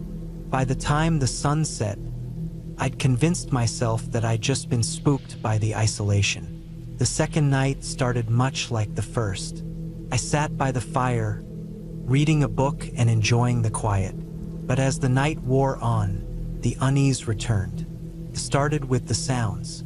The forest, usually alive with the subtle noises of nocturnal animals, was eerily silent. The absence of sound was almost oppressive, making every crackle of the fire seem deafening. Then there was a faint noise, so quiet at first that I thought I was imagining it. A soft rustling, like something moving through the underbrush. I strained to hear, my pulse quickening. It was intermittent, stopping and starting, as if whatever was out there was trying not to be heard. I told myself it was just an animal, a deer maybe, or a raccoon.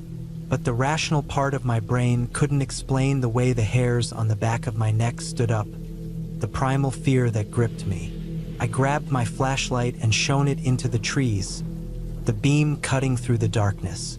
I didn't see anything, just the endless tangle of branches and leaves. The noise stopped, and after a few minutes, I convinced myself it was nothing. I went to bed feeling uneasy, every creak of the forest amplified in the stillness. I woke suddenly in the middle of the night, heart pounding. At first, I didn't know why. Then I heard it, footsteps, slow, deliberate, and close. My breath caught in my throat as I lay perfectly still, straining to hear. The footsteps circled the tent, crunching softly on the forest floor.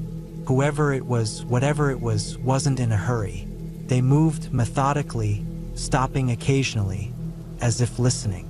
I reached for the knife I always kept by my sleeping bag, my hand trembling. The footsteps stopped directly outside the tent, and I held my breath, every muscle in my body tense. I could hear my own heartbeat, loud and erratic, drowning out the silence. Then, after what felt like an eternity, the footsteps moved away, slowly, deliberately, fading into the distance. I didn't sleep the rest of the night. I stayed huddled in my sleeping bag, clutching the knife and listening for any sound. None came. When the first light of dawn filtered through the trees, I crawled out of the tent, every nerve on edge. The clearing was empty, no sign of anyone or anything. But near the edge of the campsite, I found footprints. They were human, unmistakably so, and they led into the woods. I followed them for a short distance before they disappeared into the underbrush. I spent the morning debating whether to leave. Part of me wanted to pack up and get out of there, but another part didn't want to give in to fear. I'd come here for solitude, for a break from the chaos of everyday life. I told myself it was probably just another hiker who'd stumbled upon my campsite. Maybe they'd realized they'd startled me and decided to leave. It wasn't a great explanation, but it was the only one I had. The rest of the day passed uneventfully. I stuck close to camp, keeping my knife within reach at all times. By the time night fell, I'd almost convinced myself that I'd overreacted. But deep down, I couldn't shake the feeling that I wasn't alone. I built the fire bigger than usual that night, the flickering flames casting long shadows across the clearing. As the hours passed, the sense of unease grew stronger. The forest was silent again, the kind of silence that felt unnatural. I sat by the fire, gripping the knife and scanning the darkness. And then I saw it, a figure just at the edge of the firelight. It was standing perfectly still, half hidden by the trees. My heart leapt into my throat as I stared, trying to make sense of what I was seeing. It was a person, but I couldn't make out any details. They were just watching. I stood, the knife in one hand, the flashlight in the other. "Who's there?" I called, my voice shaking. The figure didn't move, didn't respond. I took a step forward, shining the flashlight toward them. In the split second it took for the beam to reach the edge of the clearing, they were gone. I swept the light through the trees, my pulse racing, but there was no sign of them. I didn't sleep that night. I sat by the fire until dawn, every sound making me jump. When morning finally came, I packed up my gear as quickly as I could and started the hike back to the car. The whole way, I felt like I was being watched, the hairs on the back of my neck standing on end. I kept glancing over my shoulder, but I didn't see anything. When I finally reached the trailhead, relief washed over me. I threw my pack into the car and climbed in, locking the doors. As I started the engine and pulled onto the road, I couldn't shake the feeling that I'd narrowly escaped something. Someone. I don't know who they were or what they wanted, but I've never been back to that forest, and I've never gone camping alone again.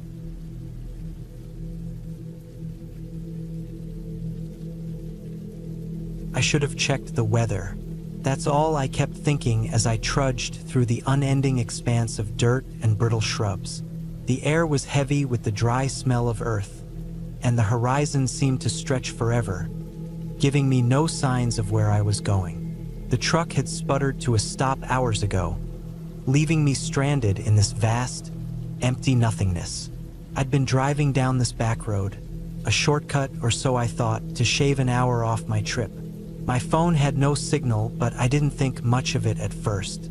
After all, I was on a rural route. Dead zones were expected. But when the truck started coughing, and the engine gave one final, sputtering sigh before going silent, that's when the pit in my stomach began to form. I tried restarting it. Over and over, the engine cranked but refused to catch. Popping the hood didn't help. I'm no mechanic. All I could do was stare at the tangle of wires and metal, hoping for some miracle insight. None came. The sun was already low, the sky shifting from pale blue to a muted orange. I had a bottle of water, half empty, and a bag of trail mix from a gas station an hour back. Not much, but better than nothing. I grabbed them, stuffed them in my backpack, and started walking. Sitting in the truck all night didn't seem like a good idea. At least moving made me feel like I was doing something. The dirt road stretched straight ahead, bordered by low, scrubby vegetation that looked more dead than alive. It was quiet, too quiet. No birds, no rustle of animals, just the sound of my boots crunching on the gravel. I'd always thought silence was peaceful, but out here, it was unnerving. Every sound I made seemed to echo back at me, as if the landscape itself was listening. I walked for what felt like hours. The sun dipped below the horizon, and the temperature dropped fast. The dry heat of the day gave way to a biting chill that crept through my jacket. The stars began to pop out, one by one, until the sky was a blanket of pinpricks. It was beautiful in a way, but I was too focused on the growing ache in my legs and the gnawing fear in my gut to appreciate it. My water was gone by the time the moon rose. I rationed the trail mix, eating a handful to keep the hunger at bay, but it did little to help. The road remained empty. No headlights, no signs of life. Just me and the dark. At some point, I noticed something strange.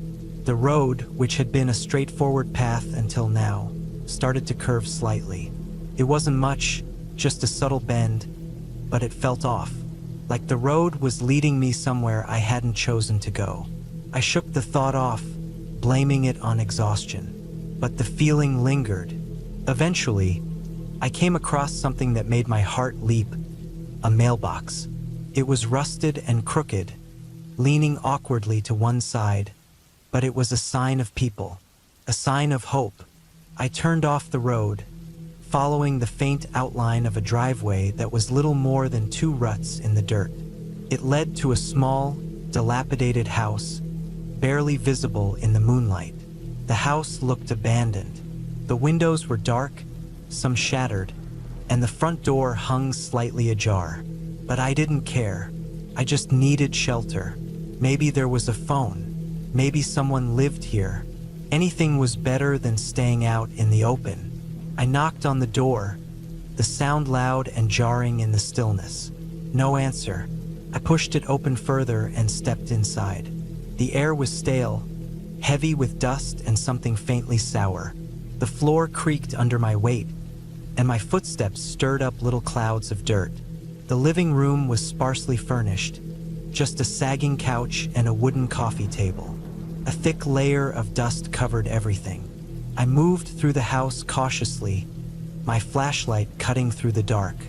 The kitchen was empty, the counters bare except for a few rusted cans. The fridge was unplugged, its door slightly open, revealing mold-covered shelves.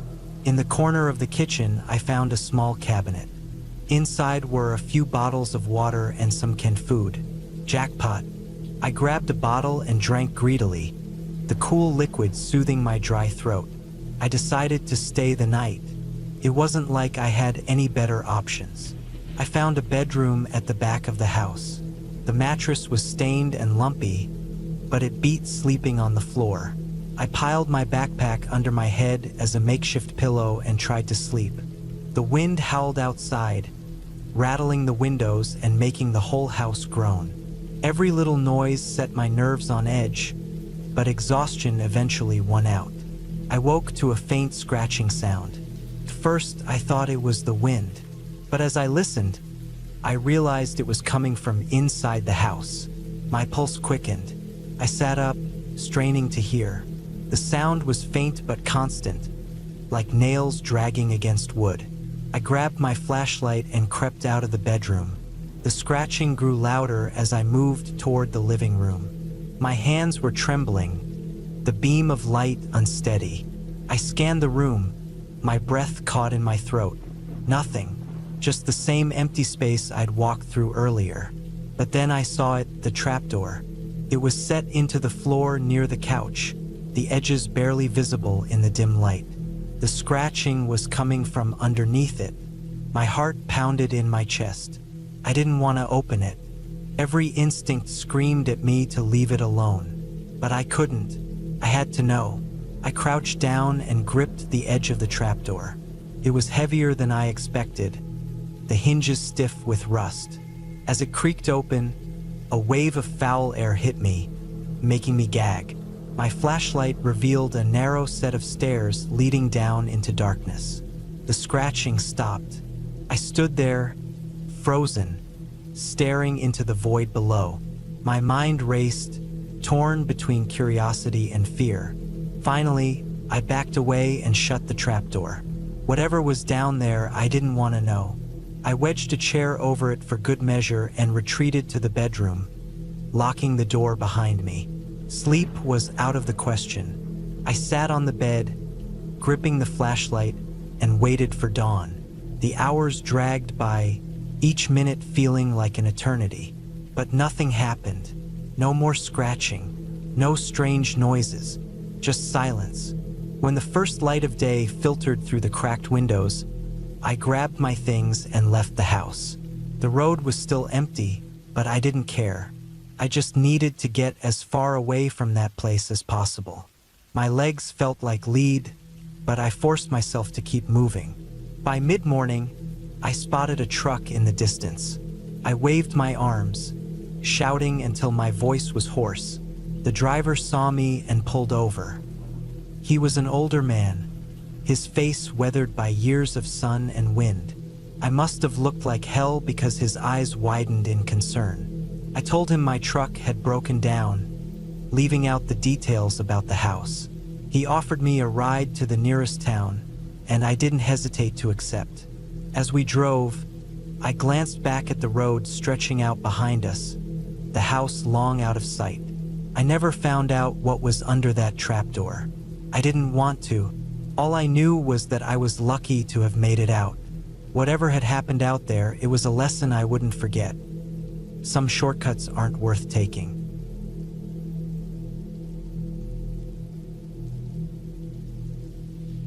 It was supposed to be a simple trip. Just me, my old pickup truck, and a long stretch of road cutting through the middle of nowhere. I'd been driving since dawn, heading out to a cabin I'd rented deep in the countryside. The idea was to get away from the noise, the constant notifications, the never-ending demands from work, and the city's ceaseless hum. I needed quiet, and I figured the best way to find it was somewhere no one else would bother looking. The road was narrow, flanked on both sides by dense woods. Trees stretched high into the sky, their bare branches clawing at the clouds. I hadn't seen another car in hours, and the only sound was the steady rumble of my engine and the occasional chirp of birds in the distance. The GPS on my phone had stopped working miles ago, leaving me to rely on an old paper map I'd found stuffed in the glove box. It wasn't perfect, but it had been enough to keep me on track. Until now, I glanced at the map again, tracing the thin, winding line that was supposed to represent this road. According to it, there should have been a turnoff about a mile back, leading to the cabin's dirt driveway. I'd driven past where it should have been, slowed down, even stopped to look, but there was nothing. Just more road, more trees. I figured I must have missed it. No big deal, I muttered to myself. I'll turn around. I found a wide patch of gravel to pull over, turned the truck around, and headed back the way I'd come. I drove slower this time, scanning every gap in the trees, every patch of dirt that could have been the driveway. But there was nothing, just the same monotonous stretch of forest. Frustration began to creep in, a tightness in my chest that made me grip the steering wheel harder. Maybe the map was wrong, outdated. Maybe I'd taken a wrong turn earlier and was on the wrong road entirely. It didn't help that the sun was sinking lower in the sky, casting long shadows across the pavement. I pulled over again, this time cutting the engine. The sudden silence was almost jarring. I unfolded the map on the hood of the truck, smoothing it out with my hands. The cabin was marked with a red X, the road a thin black line leading straight to it. But the reality in front of me didn't match. A breeze rustled the trees, and for a moment, I thought I heard something else. A faint, distant sound, like the crunch of leaves underfoot. I froze, listening, but it was gone as quickly as it came, leaving me wondering if I'd imagined it. I shook it off and climbed back into the truck. If I couldn't find the turnoff soon, I'd have to head back to the nearest town and figure it out from there. I hated the idea of backtracking, but the last thing I wanted was to be stuck out here after dark. I drove for another 10 minutes, scanning the sides of the road, but still found nothing. Then, just as I was about to give up, I spotted it. A narrow gap in the trees, barely wide enough for a vehicle. The ground was uneven, overgrown with weeds and dead leaves, but it looked like it could be a driveway. I hesitated. It didn't look like what I'd expected. The cabin's listing had shown a clear, well-maintained path leading up to it. This looked like it hadn't been used in years, but it was the only thing I'd seen that even remotely resembled an entrance. I turned onto the path, the truck's tires crunching over loose rocks and twigs. Branches scraped against the sides, and I winced at the sound, knowing it would leave marks. The further I went, the rougher it got. The trees closed in tighter, their shadows swallowing what little light was left. I kept going, convinced the cabin had to be at the end of this road. It wasn't. After what felt like forever, the path ended abruptly in a small clearing. There was no cabin, no sign of anything except more trees. My heart sank. I'd wasted so much time chasing this dead end, and now the sun was almost gone. I got out of the truck, stepping onto the uneven ground. The air was colder here, carrying a damp, earthy smell. I scanned the clearing, hoping for some clue that I was in the right place. A trail marker, an old sign, anything. But there was nothing. Great, I muttered. Just great. I was about to turn back when I noticed something on the ground. A piece of fabric, torn and faded, caught on a low bush. It looked like part of a shirt, but it was old, the edges frayed and discolored. My stomach churned. I told myself it was nothing, probably just some trash left behind by a hiker, but it didn't make sense. This place was so remote, so untouched, that the idea of anyone being out here seemed unlikely. I stuffed the fabric into my pocket and got back into the truck, ready to leave. But when I turned the key, the engine sputtered and died. "Come on," I groaned, trying again. The engine coughed, stuttered, and fell silent. Panic set in, cold and sharp. I popped the hood, hoping it was something simple, something I could fix. But I didn't know what I was looking at. The engine was a mess of metal and wires, none of it making sense. I slammed the hood shut and leaned against the truck, trying to think. The nearest town was miles away, and there was no way I'd make it on foot before nightfall. My phone had no signal, and the idea of spending the night out here alone was the last thing I wanted. Then I heard it again, that sound. Leaves crunching, closer this time. I froze, straining to see through the thick shadows. My heart was pounding so hard it felt like it might burst out of my chest. "Hello," I called, my voice shaking. No response, just silence. Then, after a moment, the crunching resumed, moving away this time. I scrambled back into the truck, locking the doors. It was stupid, I knew. Locks wouldn't stop someone if they really wanted to get in. But it was all I could do. I sat there, gripping the steering wheel, and waited. The minutes dragged on, each one feeling like an hour. The forest grew darker, the shadows deeper. Every rustle of leaves, every creak of branches, made me jump. Eventually, exhaustion took over. I must have dozed off because the next thing I knew, it was pitch black outside. The kind of darkness that felt heavy, pressing in from all sides. The truck was cold, the windows fogged from my breath. I reached for my flashlight, fumbling with the switch. The beam cut through the darkness, illuminating the trees outside. Nothing moved. Then I saw it. A set of footprints, fresh in the dirt just outside the truck. They hadn't been there before. My heart stopped. Someone had been here. Maybe they still were. I didn't wait to find out. Grabbing my backpack, I shoved the flashlight inside, along with the map and what little food and water I had. I wasn't staying here another second. I opened the door as quietly as I could, stepping out into the cold night air. The forest was silent, the kind of silence that felt wrong, like it was holding its breath. I started walking, sticking to the path as best I could. The flashlight stayed off, the beam too risky. My eyes adjusted slowly, the faint light of the stars just enough to keep me from tripping. Every step felt like a gamble, every crack of a twig beneath my boots a betrayal. I kept glancing over my shoulder, half expecting to see someone there, but the path remained empty. I don't know how long I walked. Time felt meaningless out there, swallowed by the endless trees. My legs ached, my lungs burned, but I didn't stop, couldn't. Eventually, the trees began to thin, the path widening. And then, finally, I saw it. A faint glow in the distance. Headlights. I broke into a run, bursting out of the woods and onto a paved road. A car was coming, its engine a low hum in the quiet night. I waved my arms, yelling, and the car slowed, pulling to a stop. The driver rolled down the window, a middle-aged man with a concerned look. "Are you all right?" he asked. I nodded, breathless. "Yeah, can you give me a ride? My truck broke down." He nodded, motioning for me to get in. As I climbed into the passenger seat, the warmth of the car was almost overwhelming.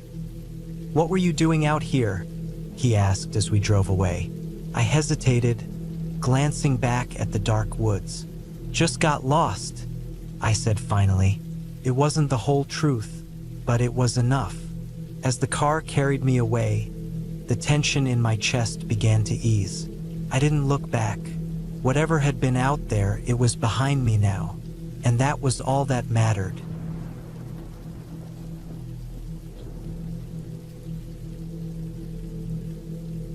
I was driving down a stretch of road that could have been pulled straight out of a nightmare.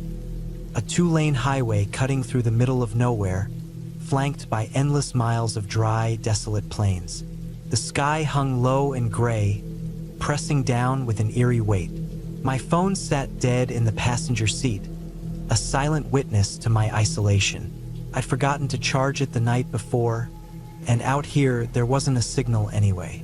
It was supposed to be a shortcut, the kind of road that no one really uses but shows up on a map like it's a hidden gem.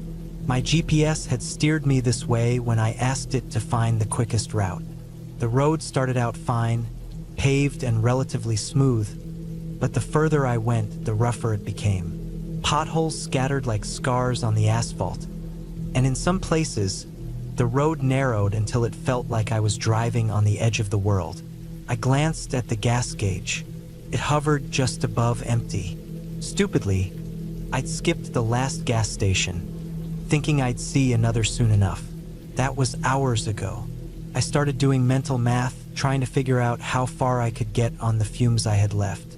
The nearest town was still at least 50 miles away, assuming I was even heading in the right direction. Out here, everything looked the same. Flat, dry, and lifeless. The only sound was the hum of my engine and the occasional rattle when I hit a particularly bad bump. I kept telling myself it was fine. People take roads like this all the time. Someone would come along eventually if I got stuck. But the truth gnawed at the edges of my mind. I hadn't seen another car in hours. Not one. That was when I saw it. A glint of something off to the side of the road, just barely visible through the haze of dust and heat waves. I slowed down, squinting to make it out. It was a car, or what was left of one. The front end was crumpled like a soda can, The windshield shattered. It had been there a while. Rust crawled along the edges, and weeds sprouted from beneath the tires. I pulled over, more out of morbid curiosity than anything else. The sight was unsettling, but it also gave me an excuse to stretch my legs and take a break from the tension coiling in my chest. I stepped out of the car, the dry wind hitting me like a furnace blast. The smell of hot metal and dust filled my nostrils. The wrecked car told a grim story. It looked like it had rolled, maybe several times, before coming to rest in a shallow ditch. There were no signs of the driver or any passengers. No blood, no belongings, just the empty husk of a vehicle. The road was straight as an arrow for miles in both directions, so how had this happened? I felt a chill despite the heat. Something about the scene didn't sit right with me.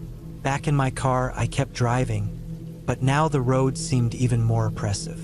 The wreck had planted seeds of doubt in my mind. What if something happened to me out here? What if I broke down, or ran out of gas, or worse? There was no one to call, no one to come looking for me. The isolation pressed down harder than ever. A few miles later, the road turned to gravel without warning. My tires kicked up a cloud of dust that swallowed everything behind me. The gravel crunched under the wheels, a sound that seemed to grow louder with every mile. The gas gauge dipped closer to empty. I started scanning the horizon for any sign of civilization. A house, a gas station, anything. That's when I saw the shack. It sat just off the road, barely visible against the endless beige of the landscape. At first, I thought it was a mirage, but as I got closer, it solidified into something real. It was small, weathered, and lopsided, as if it had been thrown together in a hurry and left to bake in the sun for decades. A rusty pickup truck sat out front, its tires flat and its windows coated in grime. I pulled up, the gravel crunching to a stop beneath my tires. I hesitated. There was no telling who or what might be inside, but I didn't have much choice. My gas tank was nearly dry, and the thought of being stranded out here was worse than whatever might be waiting in that shack. The door was slightly ajar, creaking faintly in the wind. I called out, my voice sounding thin and small against the vast emptiness. No answer. I stepped inside, the floorboards groaning under my weight. The air was stifling, heavy with the smell of dust and decay. The interior was as decrepit as the outside. A single room, sparsely furnished with a table, a couple of chairs, and a bed pushed against one wall. The windows were covered with grimy curtains that barely let in any light. On the table sat a half-empty bottle of water and a map, its edges curled and yellowed. I picked up the map, hoping it would give me some clue about where I was or how to get out of here. It was old, the kind of map you'd find in a gas station decades ago. Someone had marked it up with a red pen, circling certain areas and crossing out others. One circle stood out, not far from where I figured I was now. Next to it, in shaky handwriting, were the words, "Stay away." The sound of footsteps outside made me freeze. My heart slammed against my ribs as I strained to listen. The wind? An animal? Or something else? I peeked out the window, careful to keep myself hidden. Nothing. Just the empty road and the endless plains. I didn't wait to find out if I was alone. Grabbing the map, I bolted back to my car and started the engine. The needle on the gas gauge was almost touching empty now. I needed to find a way out, and fast. Following the map was a gamble, but it was the only lead I had. The road became rougher, the gravel giving way to dirt and then to nothing more than tire tracks etched into the ground. The landscape changed subtly, the flat plains giving way to low hills that seemed to close in around me. The sense of isolation deepened. The engine sputtered. My stomach dropped. I tapped the gas pedal, willing it to keep going, but the car jerked and then coasted to a stop. Out of gas, I slammed my hands against the steering wheel, a surge of frustration and panic rising up. I sat there for a long moment trying to decide what to do. The map showed a marked spot not far from here, maybe a mile or two. I grabbed my water bottle, the map, and a flashlight from the glove compartment. The sun was dipping lower, painting the sky in shades of orange and purple. I didn't want to be out here after dark. The walk was grueling. The heat clung to me like a second skin, and the ground seemed to suck the energy out of my legs with every step. The only sound was the crunch of my boots and the occasional rustle of dry grass. The marked spot on the map turned out to be another shack, this one even more dilapidated than the last. The roof sagged, and one of the walls looked ready to collapse. I approached cautiously, my flashlight cutting through the growing darkness. The door was closed, but not locked. Inside, the air was cooler but carried a musty smell that made me gag. The room was empty except for a few scattered items: a torn backpack, a pair of boots, and a notebook. I picked up the notebook, flipping through its pages. The handwriting was messy, the words scrawled in a hurry. It told a story of someone else who had been stranded out here, searching for help, leaving notes about strange sounds at night and the feeling of being watched. The last entry was chillingly brief. "They're coming." The sound of something moving outside sent a jolt of adrenaline through me. I turned off my flashlight, plunging the room into darkness. My heart pounded as I pressed myself against the wall, straining to hear. Footsteps, slow and deliberate, circled the shack. My breath caught in my throat. The footsteps stopped. Silence stretched on, heavy and oppressive. I didn't dare move. Minutes felt like hours. When I finally mustered the courage to look outside, there was nothing there. Just the empty landscape under a sky full of stars. I didn't sleep that night. I stayed in the shack, my flashlight gripped tightly in one hand and the notebook in the other. When dawn broke, I forced myself to leave. There had to be a way out, and I wasn't going to find it sitting there. The rest of the journey was a blur of exhaustion and fear. I followed the map, hoping it would lead me to safety. When I finally stumbled onto a paved road, I nearly cried with relief. A passing car stopped to help, and the driver looked at me like I was a ghost. Later, when I tried to retrace my route on a newer map, I couldn't find the road I'd taken. It was as if it had never existed. But I still had the old map and the notebook, proof that I hadn't imagined it. Even now, I can't explain what happened out there. All I know is that I made it out, and I'll never take a shortcut again.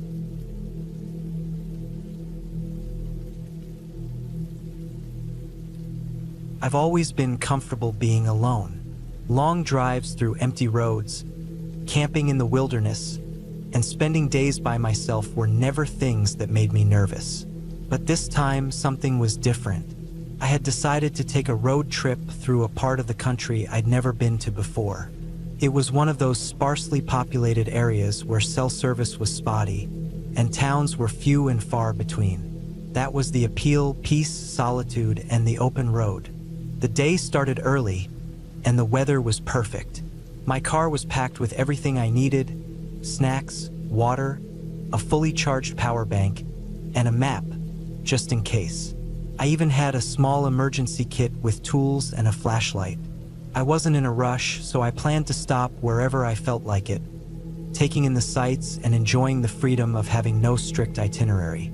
By mid-afternoon, I found myself on a narrow 2-lane road that seemed to stretch endlessly.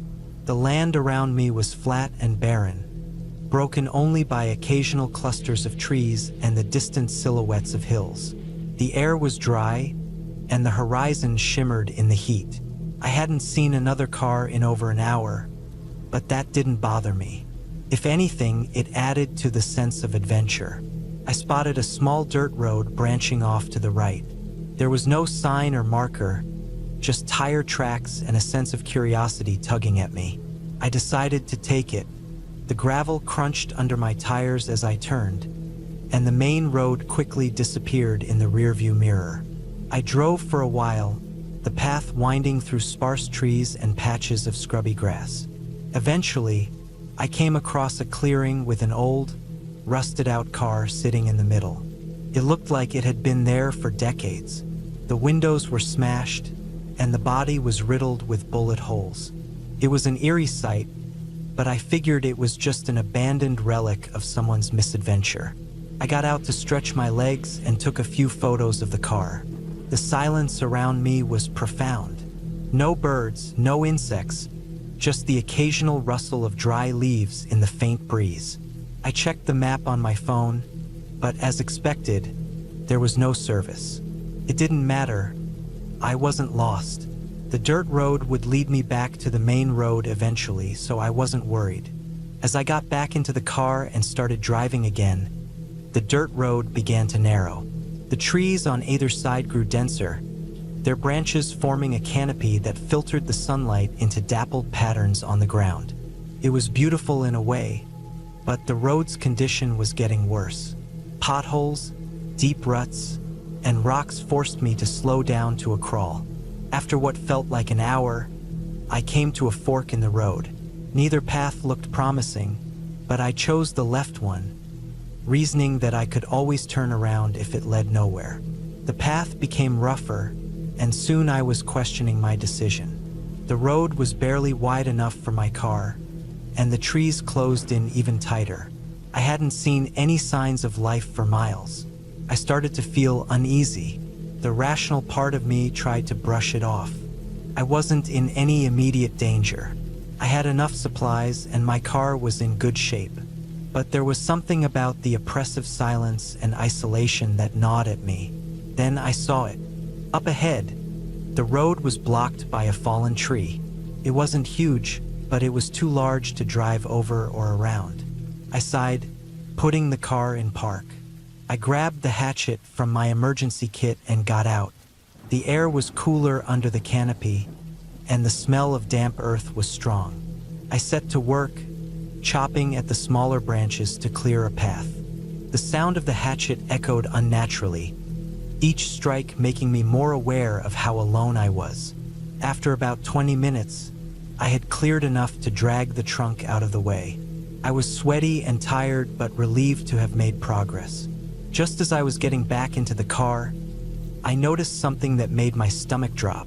Fresh tire tracks. They weren't mine. The dirt was soft, and the tracks were crisp, as if someone had driven through recently. I hadn't seen another vehicle since I turned onto the dirt road.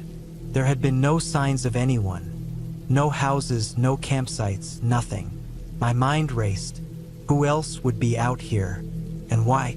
The tracks didn't lead back to the main road. They were coming from deeper into the woods, heading in the same direction I was going.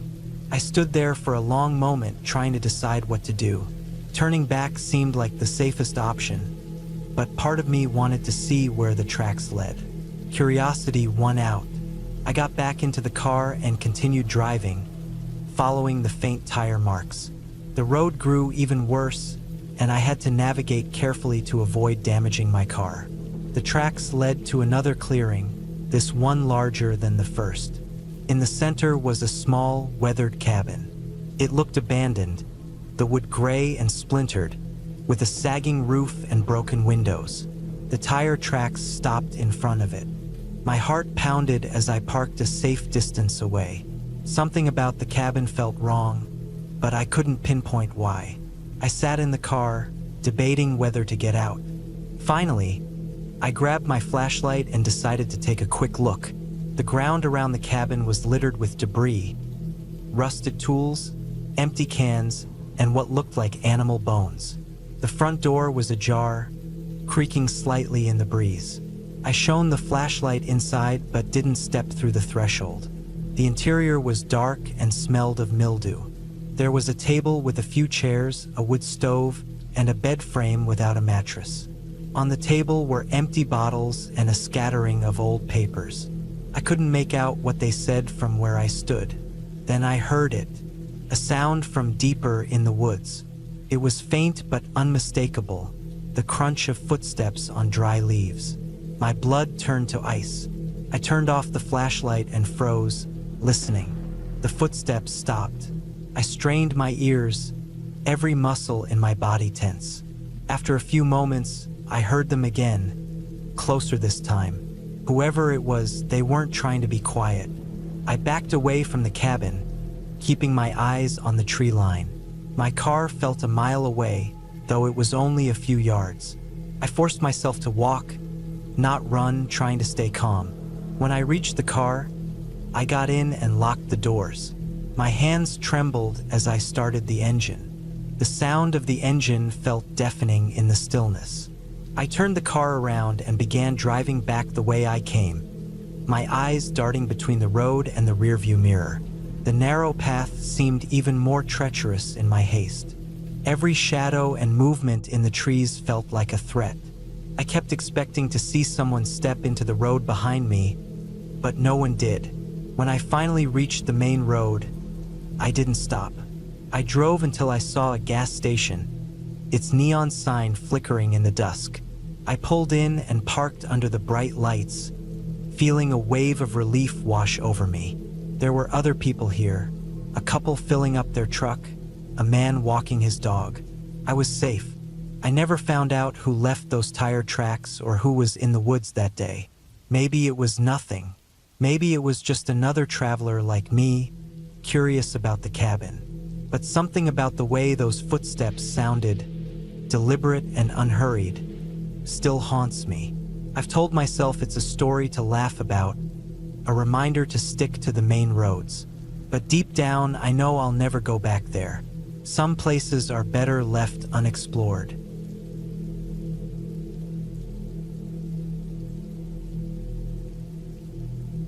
I was driving through the middle of nowhere, the kind of nowhere that makes you question your decisions. My phone had no signal, the GPS had gone silent, and the gas gauge was hovering dangerously close to empty. The last sign of civilization was a rusty signpost that I passed an hour ago, but I couldn't even remember what it said. It might have been the name of a town, or maybe just an ominous warning about road conditions ahead. Either way, it felt a million miles behind me now. The road stretched ahead like an unspooling ribbon, cracked and faded, with weeds poking through the crevices. Flashes of pale grassland and scrubby trees dotted the horizon, all bathed in the kind of pale, washed-out light that made everything feel flat and lifeless. Even the sky looked oppressive, a sheet of dull gray pressing down on the land. No clouds to break it up, no sun to warm it, just endless monotony. I wasn't even sure why I took this route. Maybe it was curiosity, maybe it was the urge to avoid the highway and find something new. But now it felt like a mistake. I hadn't seen another car for hours, and the feeling of isolation was starting to gnaw at me. The hum of the engine and the faint crunch of gravel beneath my tires were the only sounds. Even the air inside the car felt stale, like it had been sitting too long in the same place. Then, up ahead, I saw something that made me ease off the gas. A shape, a vehicle, maybe. It was hard to tell at first. As I got closer, the outline became clearer. A truck, old and beat up, parked on the shoulder with its hood propped open. I slowed to a crawl, debating whether to stop. On one hand, it could be someone who needed help. On the other, it could be a setup. I'd heard enough stories about highway robberies and carjackings to make me cautious. As I rolled past, I glanced out the window. No one was there. The truck's engine was exposed, wires hanging like veins, but there was no sign of the driver. The cab was empty, the driver's door ajar, swaying slightly in the faint breeze. Felt wrong. Something about it just felt wrong. I kept going. The unease stayed with me long after the truck disappeared from my rearview mirror. I tried to rationalize it. Maybe the driver had gone to get help. Maybe they'd walked to find a gas station or a house. But as the miles ticked by, the landscape remained barren. No houses, no signs of life, just the same endless expanse of nothingness. Then I saw something else. A figure, standing by the side of the road. They weren't waving for help or signaling in any way, just standing there, stiff and motionless, like a statue. I slowed down again, instinctively reaching for the lock button on my door. My pulse quickened as I got closer. It was a man wearing a faded jacket and jeans. His face was turned away so I couldn't see his expression. I didn't stop. I didn't even look at him for more than a second. Something about him made my stomach churn. The way he stood so still, the way he didn't acknowledge my car. It was like he wasn't real, or worse, like he was waiting. I pressed down on the gas, putting as much distance between me and him as I could.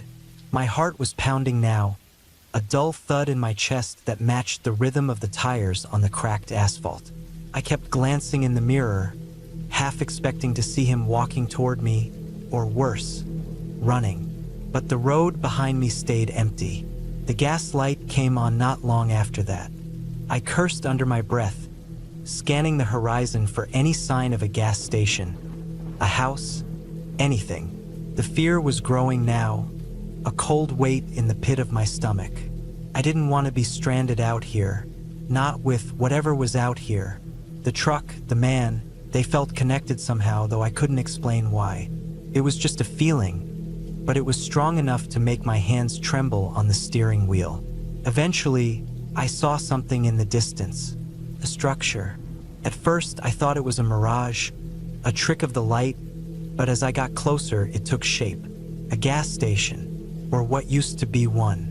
The building was small and run down, its paint peeling and its windows boarded up. The gas pumps looked ancient, rusted and covered in graffiti. But it was something, and it was my only option. I pulled in, the tires crunching on loose gravel. The place was eerily quiet. No cars, no people. Just the faint creak of a sign swaying in the wind. I got out, the sound of my footsteps startling in the stillness. The air smelled stale, like dust and oil. The pumps didn't look operational, but I tried anyway, gripping the nozzle and jamming it into the tank. Nothing, not even a drop. Great, I muttered, slamming the nozzle back into its holder. I turned toward the building, hoping to find a phone or something. As I approached, I noticed the door was slightly ajar. The inside was dark, but I could make out the faint outline of shelves and a counter. It looked abandoned, but I called out anyway. "Hello!" My voice sounded small, swallowed up by the emptiness. No answer. I pushed the door open wider, stepping inside. The floor was littered with debris. Broken glass, crumpled wrappers, a discarded shoe. The shelves were mostly bare, though a few cans and boxes remained, their labels faded and illegible. Behind the counter was an old cash register, its keys caked with grime. I searched for a phone, a map, anything useful, but found nothing. I was about to leave when I noticed something on the counter. A notebook, its cover stained and warped. Curious, I flipped it open. The pages were filled with scribbles, almost illegible. But one word stood out over and over again: stay. A chill ran down my spine. I slammed the notebook shut and backed away, my pulse racing. That's when I heard it. A sound, a faint rustling, coming from the back of the building. My breath caught in my throat. I turned toward the noise, my eyes straining to see in the dim light. The rustling grew louder, more deliberate, like someone or something moving closer. I bolted. I didn't wait to see what it was. I sprinted back to my car, fumbling with the door handle before throwing myself inside and slamming it shut. My hands shook as I turned the key, the engine sputtering to life. I didn't look back as I peeled out of the lot, gravel spraying behind me. All I could think about was getting as far away from that place as possible. The road stretched out before me, endless and unforgiving. The gas gauge was well into the red now, the needle hovering dangerously close to E. I knew I didn't have much time, but I couldn't stop. Not here, not after what I'd seen. Eventually, the car started to sputter. The engine coughed and groaned, and then it died, leaving me coasting to a stop on the side of the road. The silence that followed was deafening. I sat there for a moment, gripping the wheel, trying to steady my breathing. The fear was overwhelming now, a suffocating weight pressing down on me. I didn't know what to do. There was no one to call, no one to help. Just me, alone in the middle of nowhere. I thought about walking, but the memory of the man by the side of the road stopped me. What if he was still out there? What if he wasn't alone? I locked the doors and waited. Hours passed, the light fading from the sky until it was pitch black. The only light came from the dim glow of the dashboard. I tried to stay awake, but exhaustion eventually took over. I drifted in and out of a restless sleep, haunted by strange dreams and the constant feeling of being watched. When I woke, the car was bathed in pale morning light. I sat up, groggy and disoriented, and that's when I saw it. Footprints, dozens of them, circling the car, pressed into the dirt like a trail of breadcrumbs. My blood turned to ice. Someone had been here, while I was asleep, watching me. I didn't waste any time. I grabbed my backpack and started walking, sticking close to the road. I didn't look back. I didn't stop. I walked for hours, my legs aching, my throat dry. Eventually, I saw a car in the distance, a real one moving toward me. I waved my arms, shouting until they pulled over. The driver was a middle-aged man in a pickup truck. He looked concerned as he rolled down the window. "You okay?" he asked. I didn't answer. I just climbed in, grateful to be out of there. As we drove away, I glanced back at the road, half expecting to see someone standing there, watching me. But there was nothing, just the endless stretch of asphalt, disappearing into the horizon. I never figured out what happened out there, who the man by the road was or what was in that gas station. But I do know one thing: I'll never take the back roads again.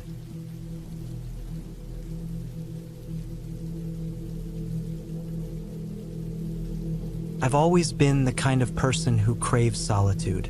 After spending years in the city, surrounded by noise, lights, and people who never seemed to stop moving, I decided I needed a break. So, I booked a small cabin in the middle of nowhere, literally nowhere. The place was tucked away in a dense forest about 50 miles from the nearest town.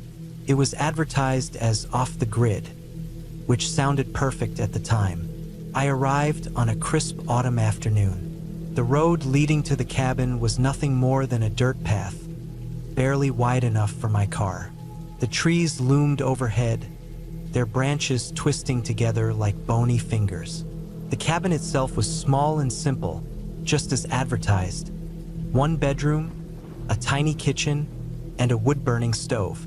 No electricity, no Wi-Fi, and no cell service. The air smelled of pine and damp earth, and the only sounds were the rustling of leaves and the occasional chirp of a bird. It was exactly what I needed. The first day was peaceful. I spent the evening chopping wood, starting a fire, and reading by candlelight. The silence was almost eerie, but I told myself it was part of the charm. By the time I crawled into bed, I felt more relaxed than I had in years. That night, I woke up around 2 a.m. to a sound. It wasn't loud, just a faint tapping noise. At first, I thought it was the wind knocking a branch against the window. I tried to ignore it, but the sound was rhythmic, deliberate. Top, top, top. I sat up in bed, straining my ears. The sound seemed to be coming from the back of the cabin. My heart began to race, but I told myself it was probably an animal. Maybe a raccoon or a squirrel.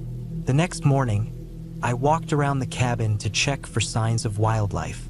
The ground was soft and muddy from last night's rain, but I didn't see any paw prints or tracks. Still, I brushed it off. Animals didn't always leave tracks, right? That day, I went for a hike to clear my mind. The forest was dense, with trees so tall they seemed to touch the sky. The underbrush was thick, and I had to carefully pick my way through it. About an hour into my hike, I found a small clearing with a stream running through it. I sat on a rock by the water, letting the sound of the babbling brook calm my nerves. For a while, I felt at peace again. On the way back to the cabin, I noticed something odd. About 20 feet off the trail, there was a tree with deep, jagged marks gouged into the bark. They were too high up to be from any animal I could think of, and the pattern didn't look natural. It almost looked like someone had taken a knife to the tree. I told myself it was nothing, maybe an old logging mark or something, and kept walking. That night, the tapping sound returned. This time it was louder. Top, top, top. It was coming from the same spot as before, the back of the cabin. I lay in bed, my heart pounding, trying to convince myself it was just the wind or an animal. But deep down, I knew it wasn't. The sound was too deliberate, too rhythmic. I didn't sleep much that night. The next day, I decided to explore the area around the cabin more thoroughly. I figured if there was an animal causing the noise, I might be able to find some evidence. I walked around the perimeter of the cabin, scanning the ground for tracks or signs of disturbance. That's when I found them. Footprints. Human footprints. They were faint but unmistakable, pressed into the muddy ground near the back of the cabin. My stomach dropped. Who else would be out here? The nearest town was miles away, and the cabin was on private property. I told myself it must be an old set of prints, maybe left by the last person who rented the cabin. But as I stared at them, I realized they were fresh. The edges were crisp, not blurred by rain or time. My pulse quickened, and I felt a cold sweat break out on my forehead. I spent the rest of the day inside, trying to calm my nerves. I double-checked the locks on the doors and windows, though they didn't feel very secure. The cabin wasn't exactly built to keep intruders out. That night, I kept a fire burning in the stove and stayed up late, reading by candlelight. I told myself I was being paranoid, but every little creak and groan of the cabin made me jump. Around midnight, the tapping started again. Top, top, top. It was louder this time, more insistent. My breath caught in my throat, and I felt frozen in place. I wanted to look out the window, but I was too afraid of what I might see. The sound moved, circling the cabin. First, it was at the back. Then it was at the side. Then the front. Top, top, top. My hands shook as I gripped the handle of a kitchen knife I'd brought into the bedroom. I stayed awake until dawn, the knife clutched tightly in my hand. When morning finally came, I decided I couldn't stay another night. I packed up my things as quickly as I could and loaded them into the car. But as I was about to leave, I noticed something that made my blood run cold. On the front door of the cabin, there was a deep scratch, as if someone had dragged a knife or another sharp object across the wood. Next to it was a single word, scrawled in mud. Leave. I didn't need any more convincing. I got in my car and drove as fast as I could down the dirt road, the trees blurring past me. My heart didn't stop racing until I was back on the main road, with the sun high in the sky and the forest far behind me. Even now, weeks later, I can't shake the feeling of being watched. I don't know who or what was out there, but I'm not eager to find out. The city doesn't seem so bad anymore. At least here, the noises are just people going about their lives, not something or someone lurking in the dark.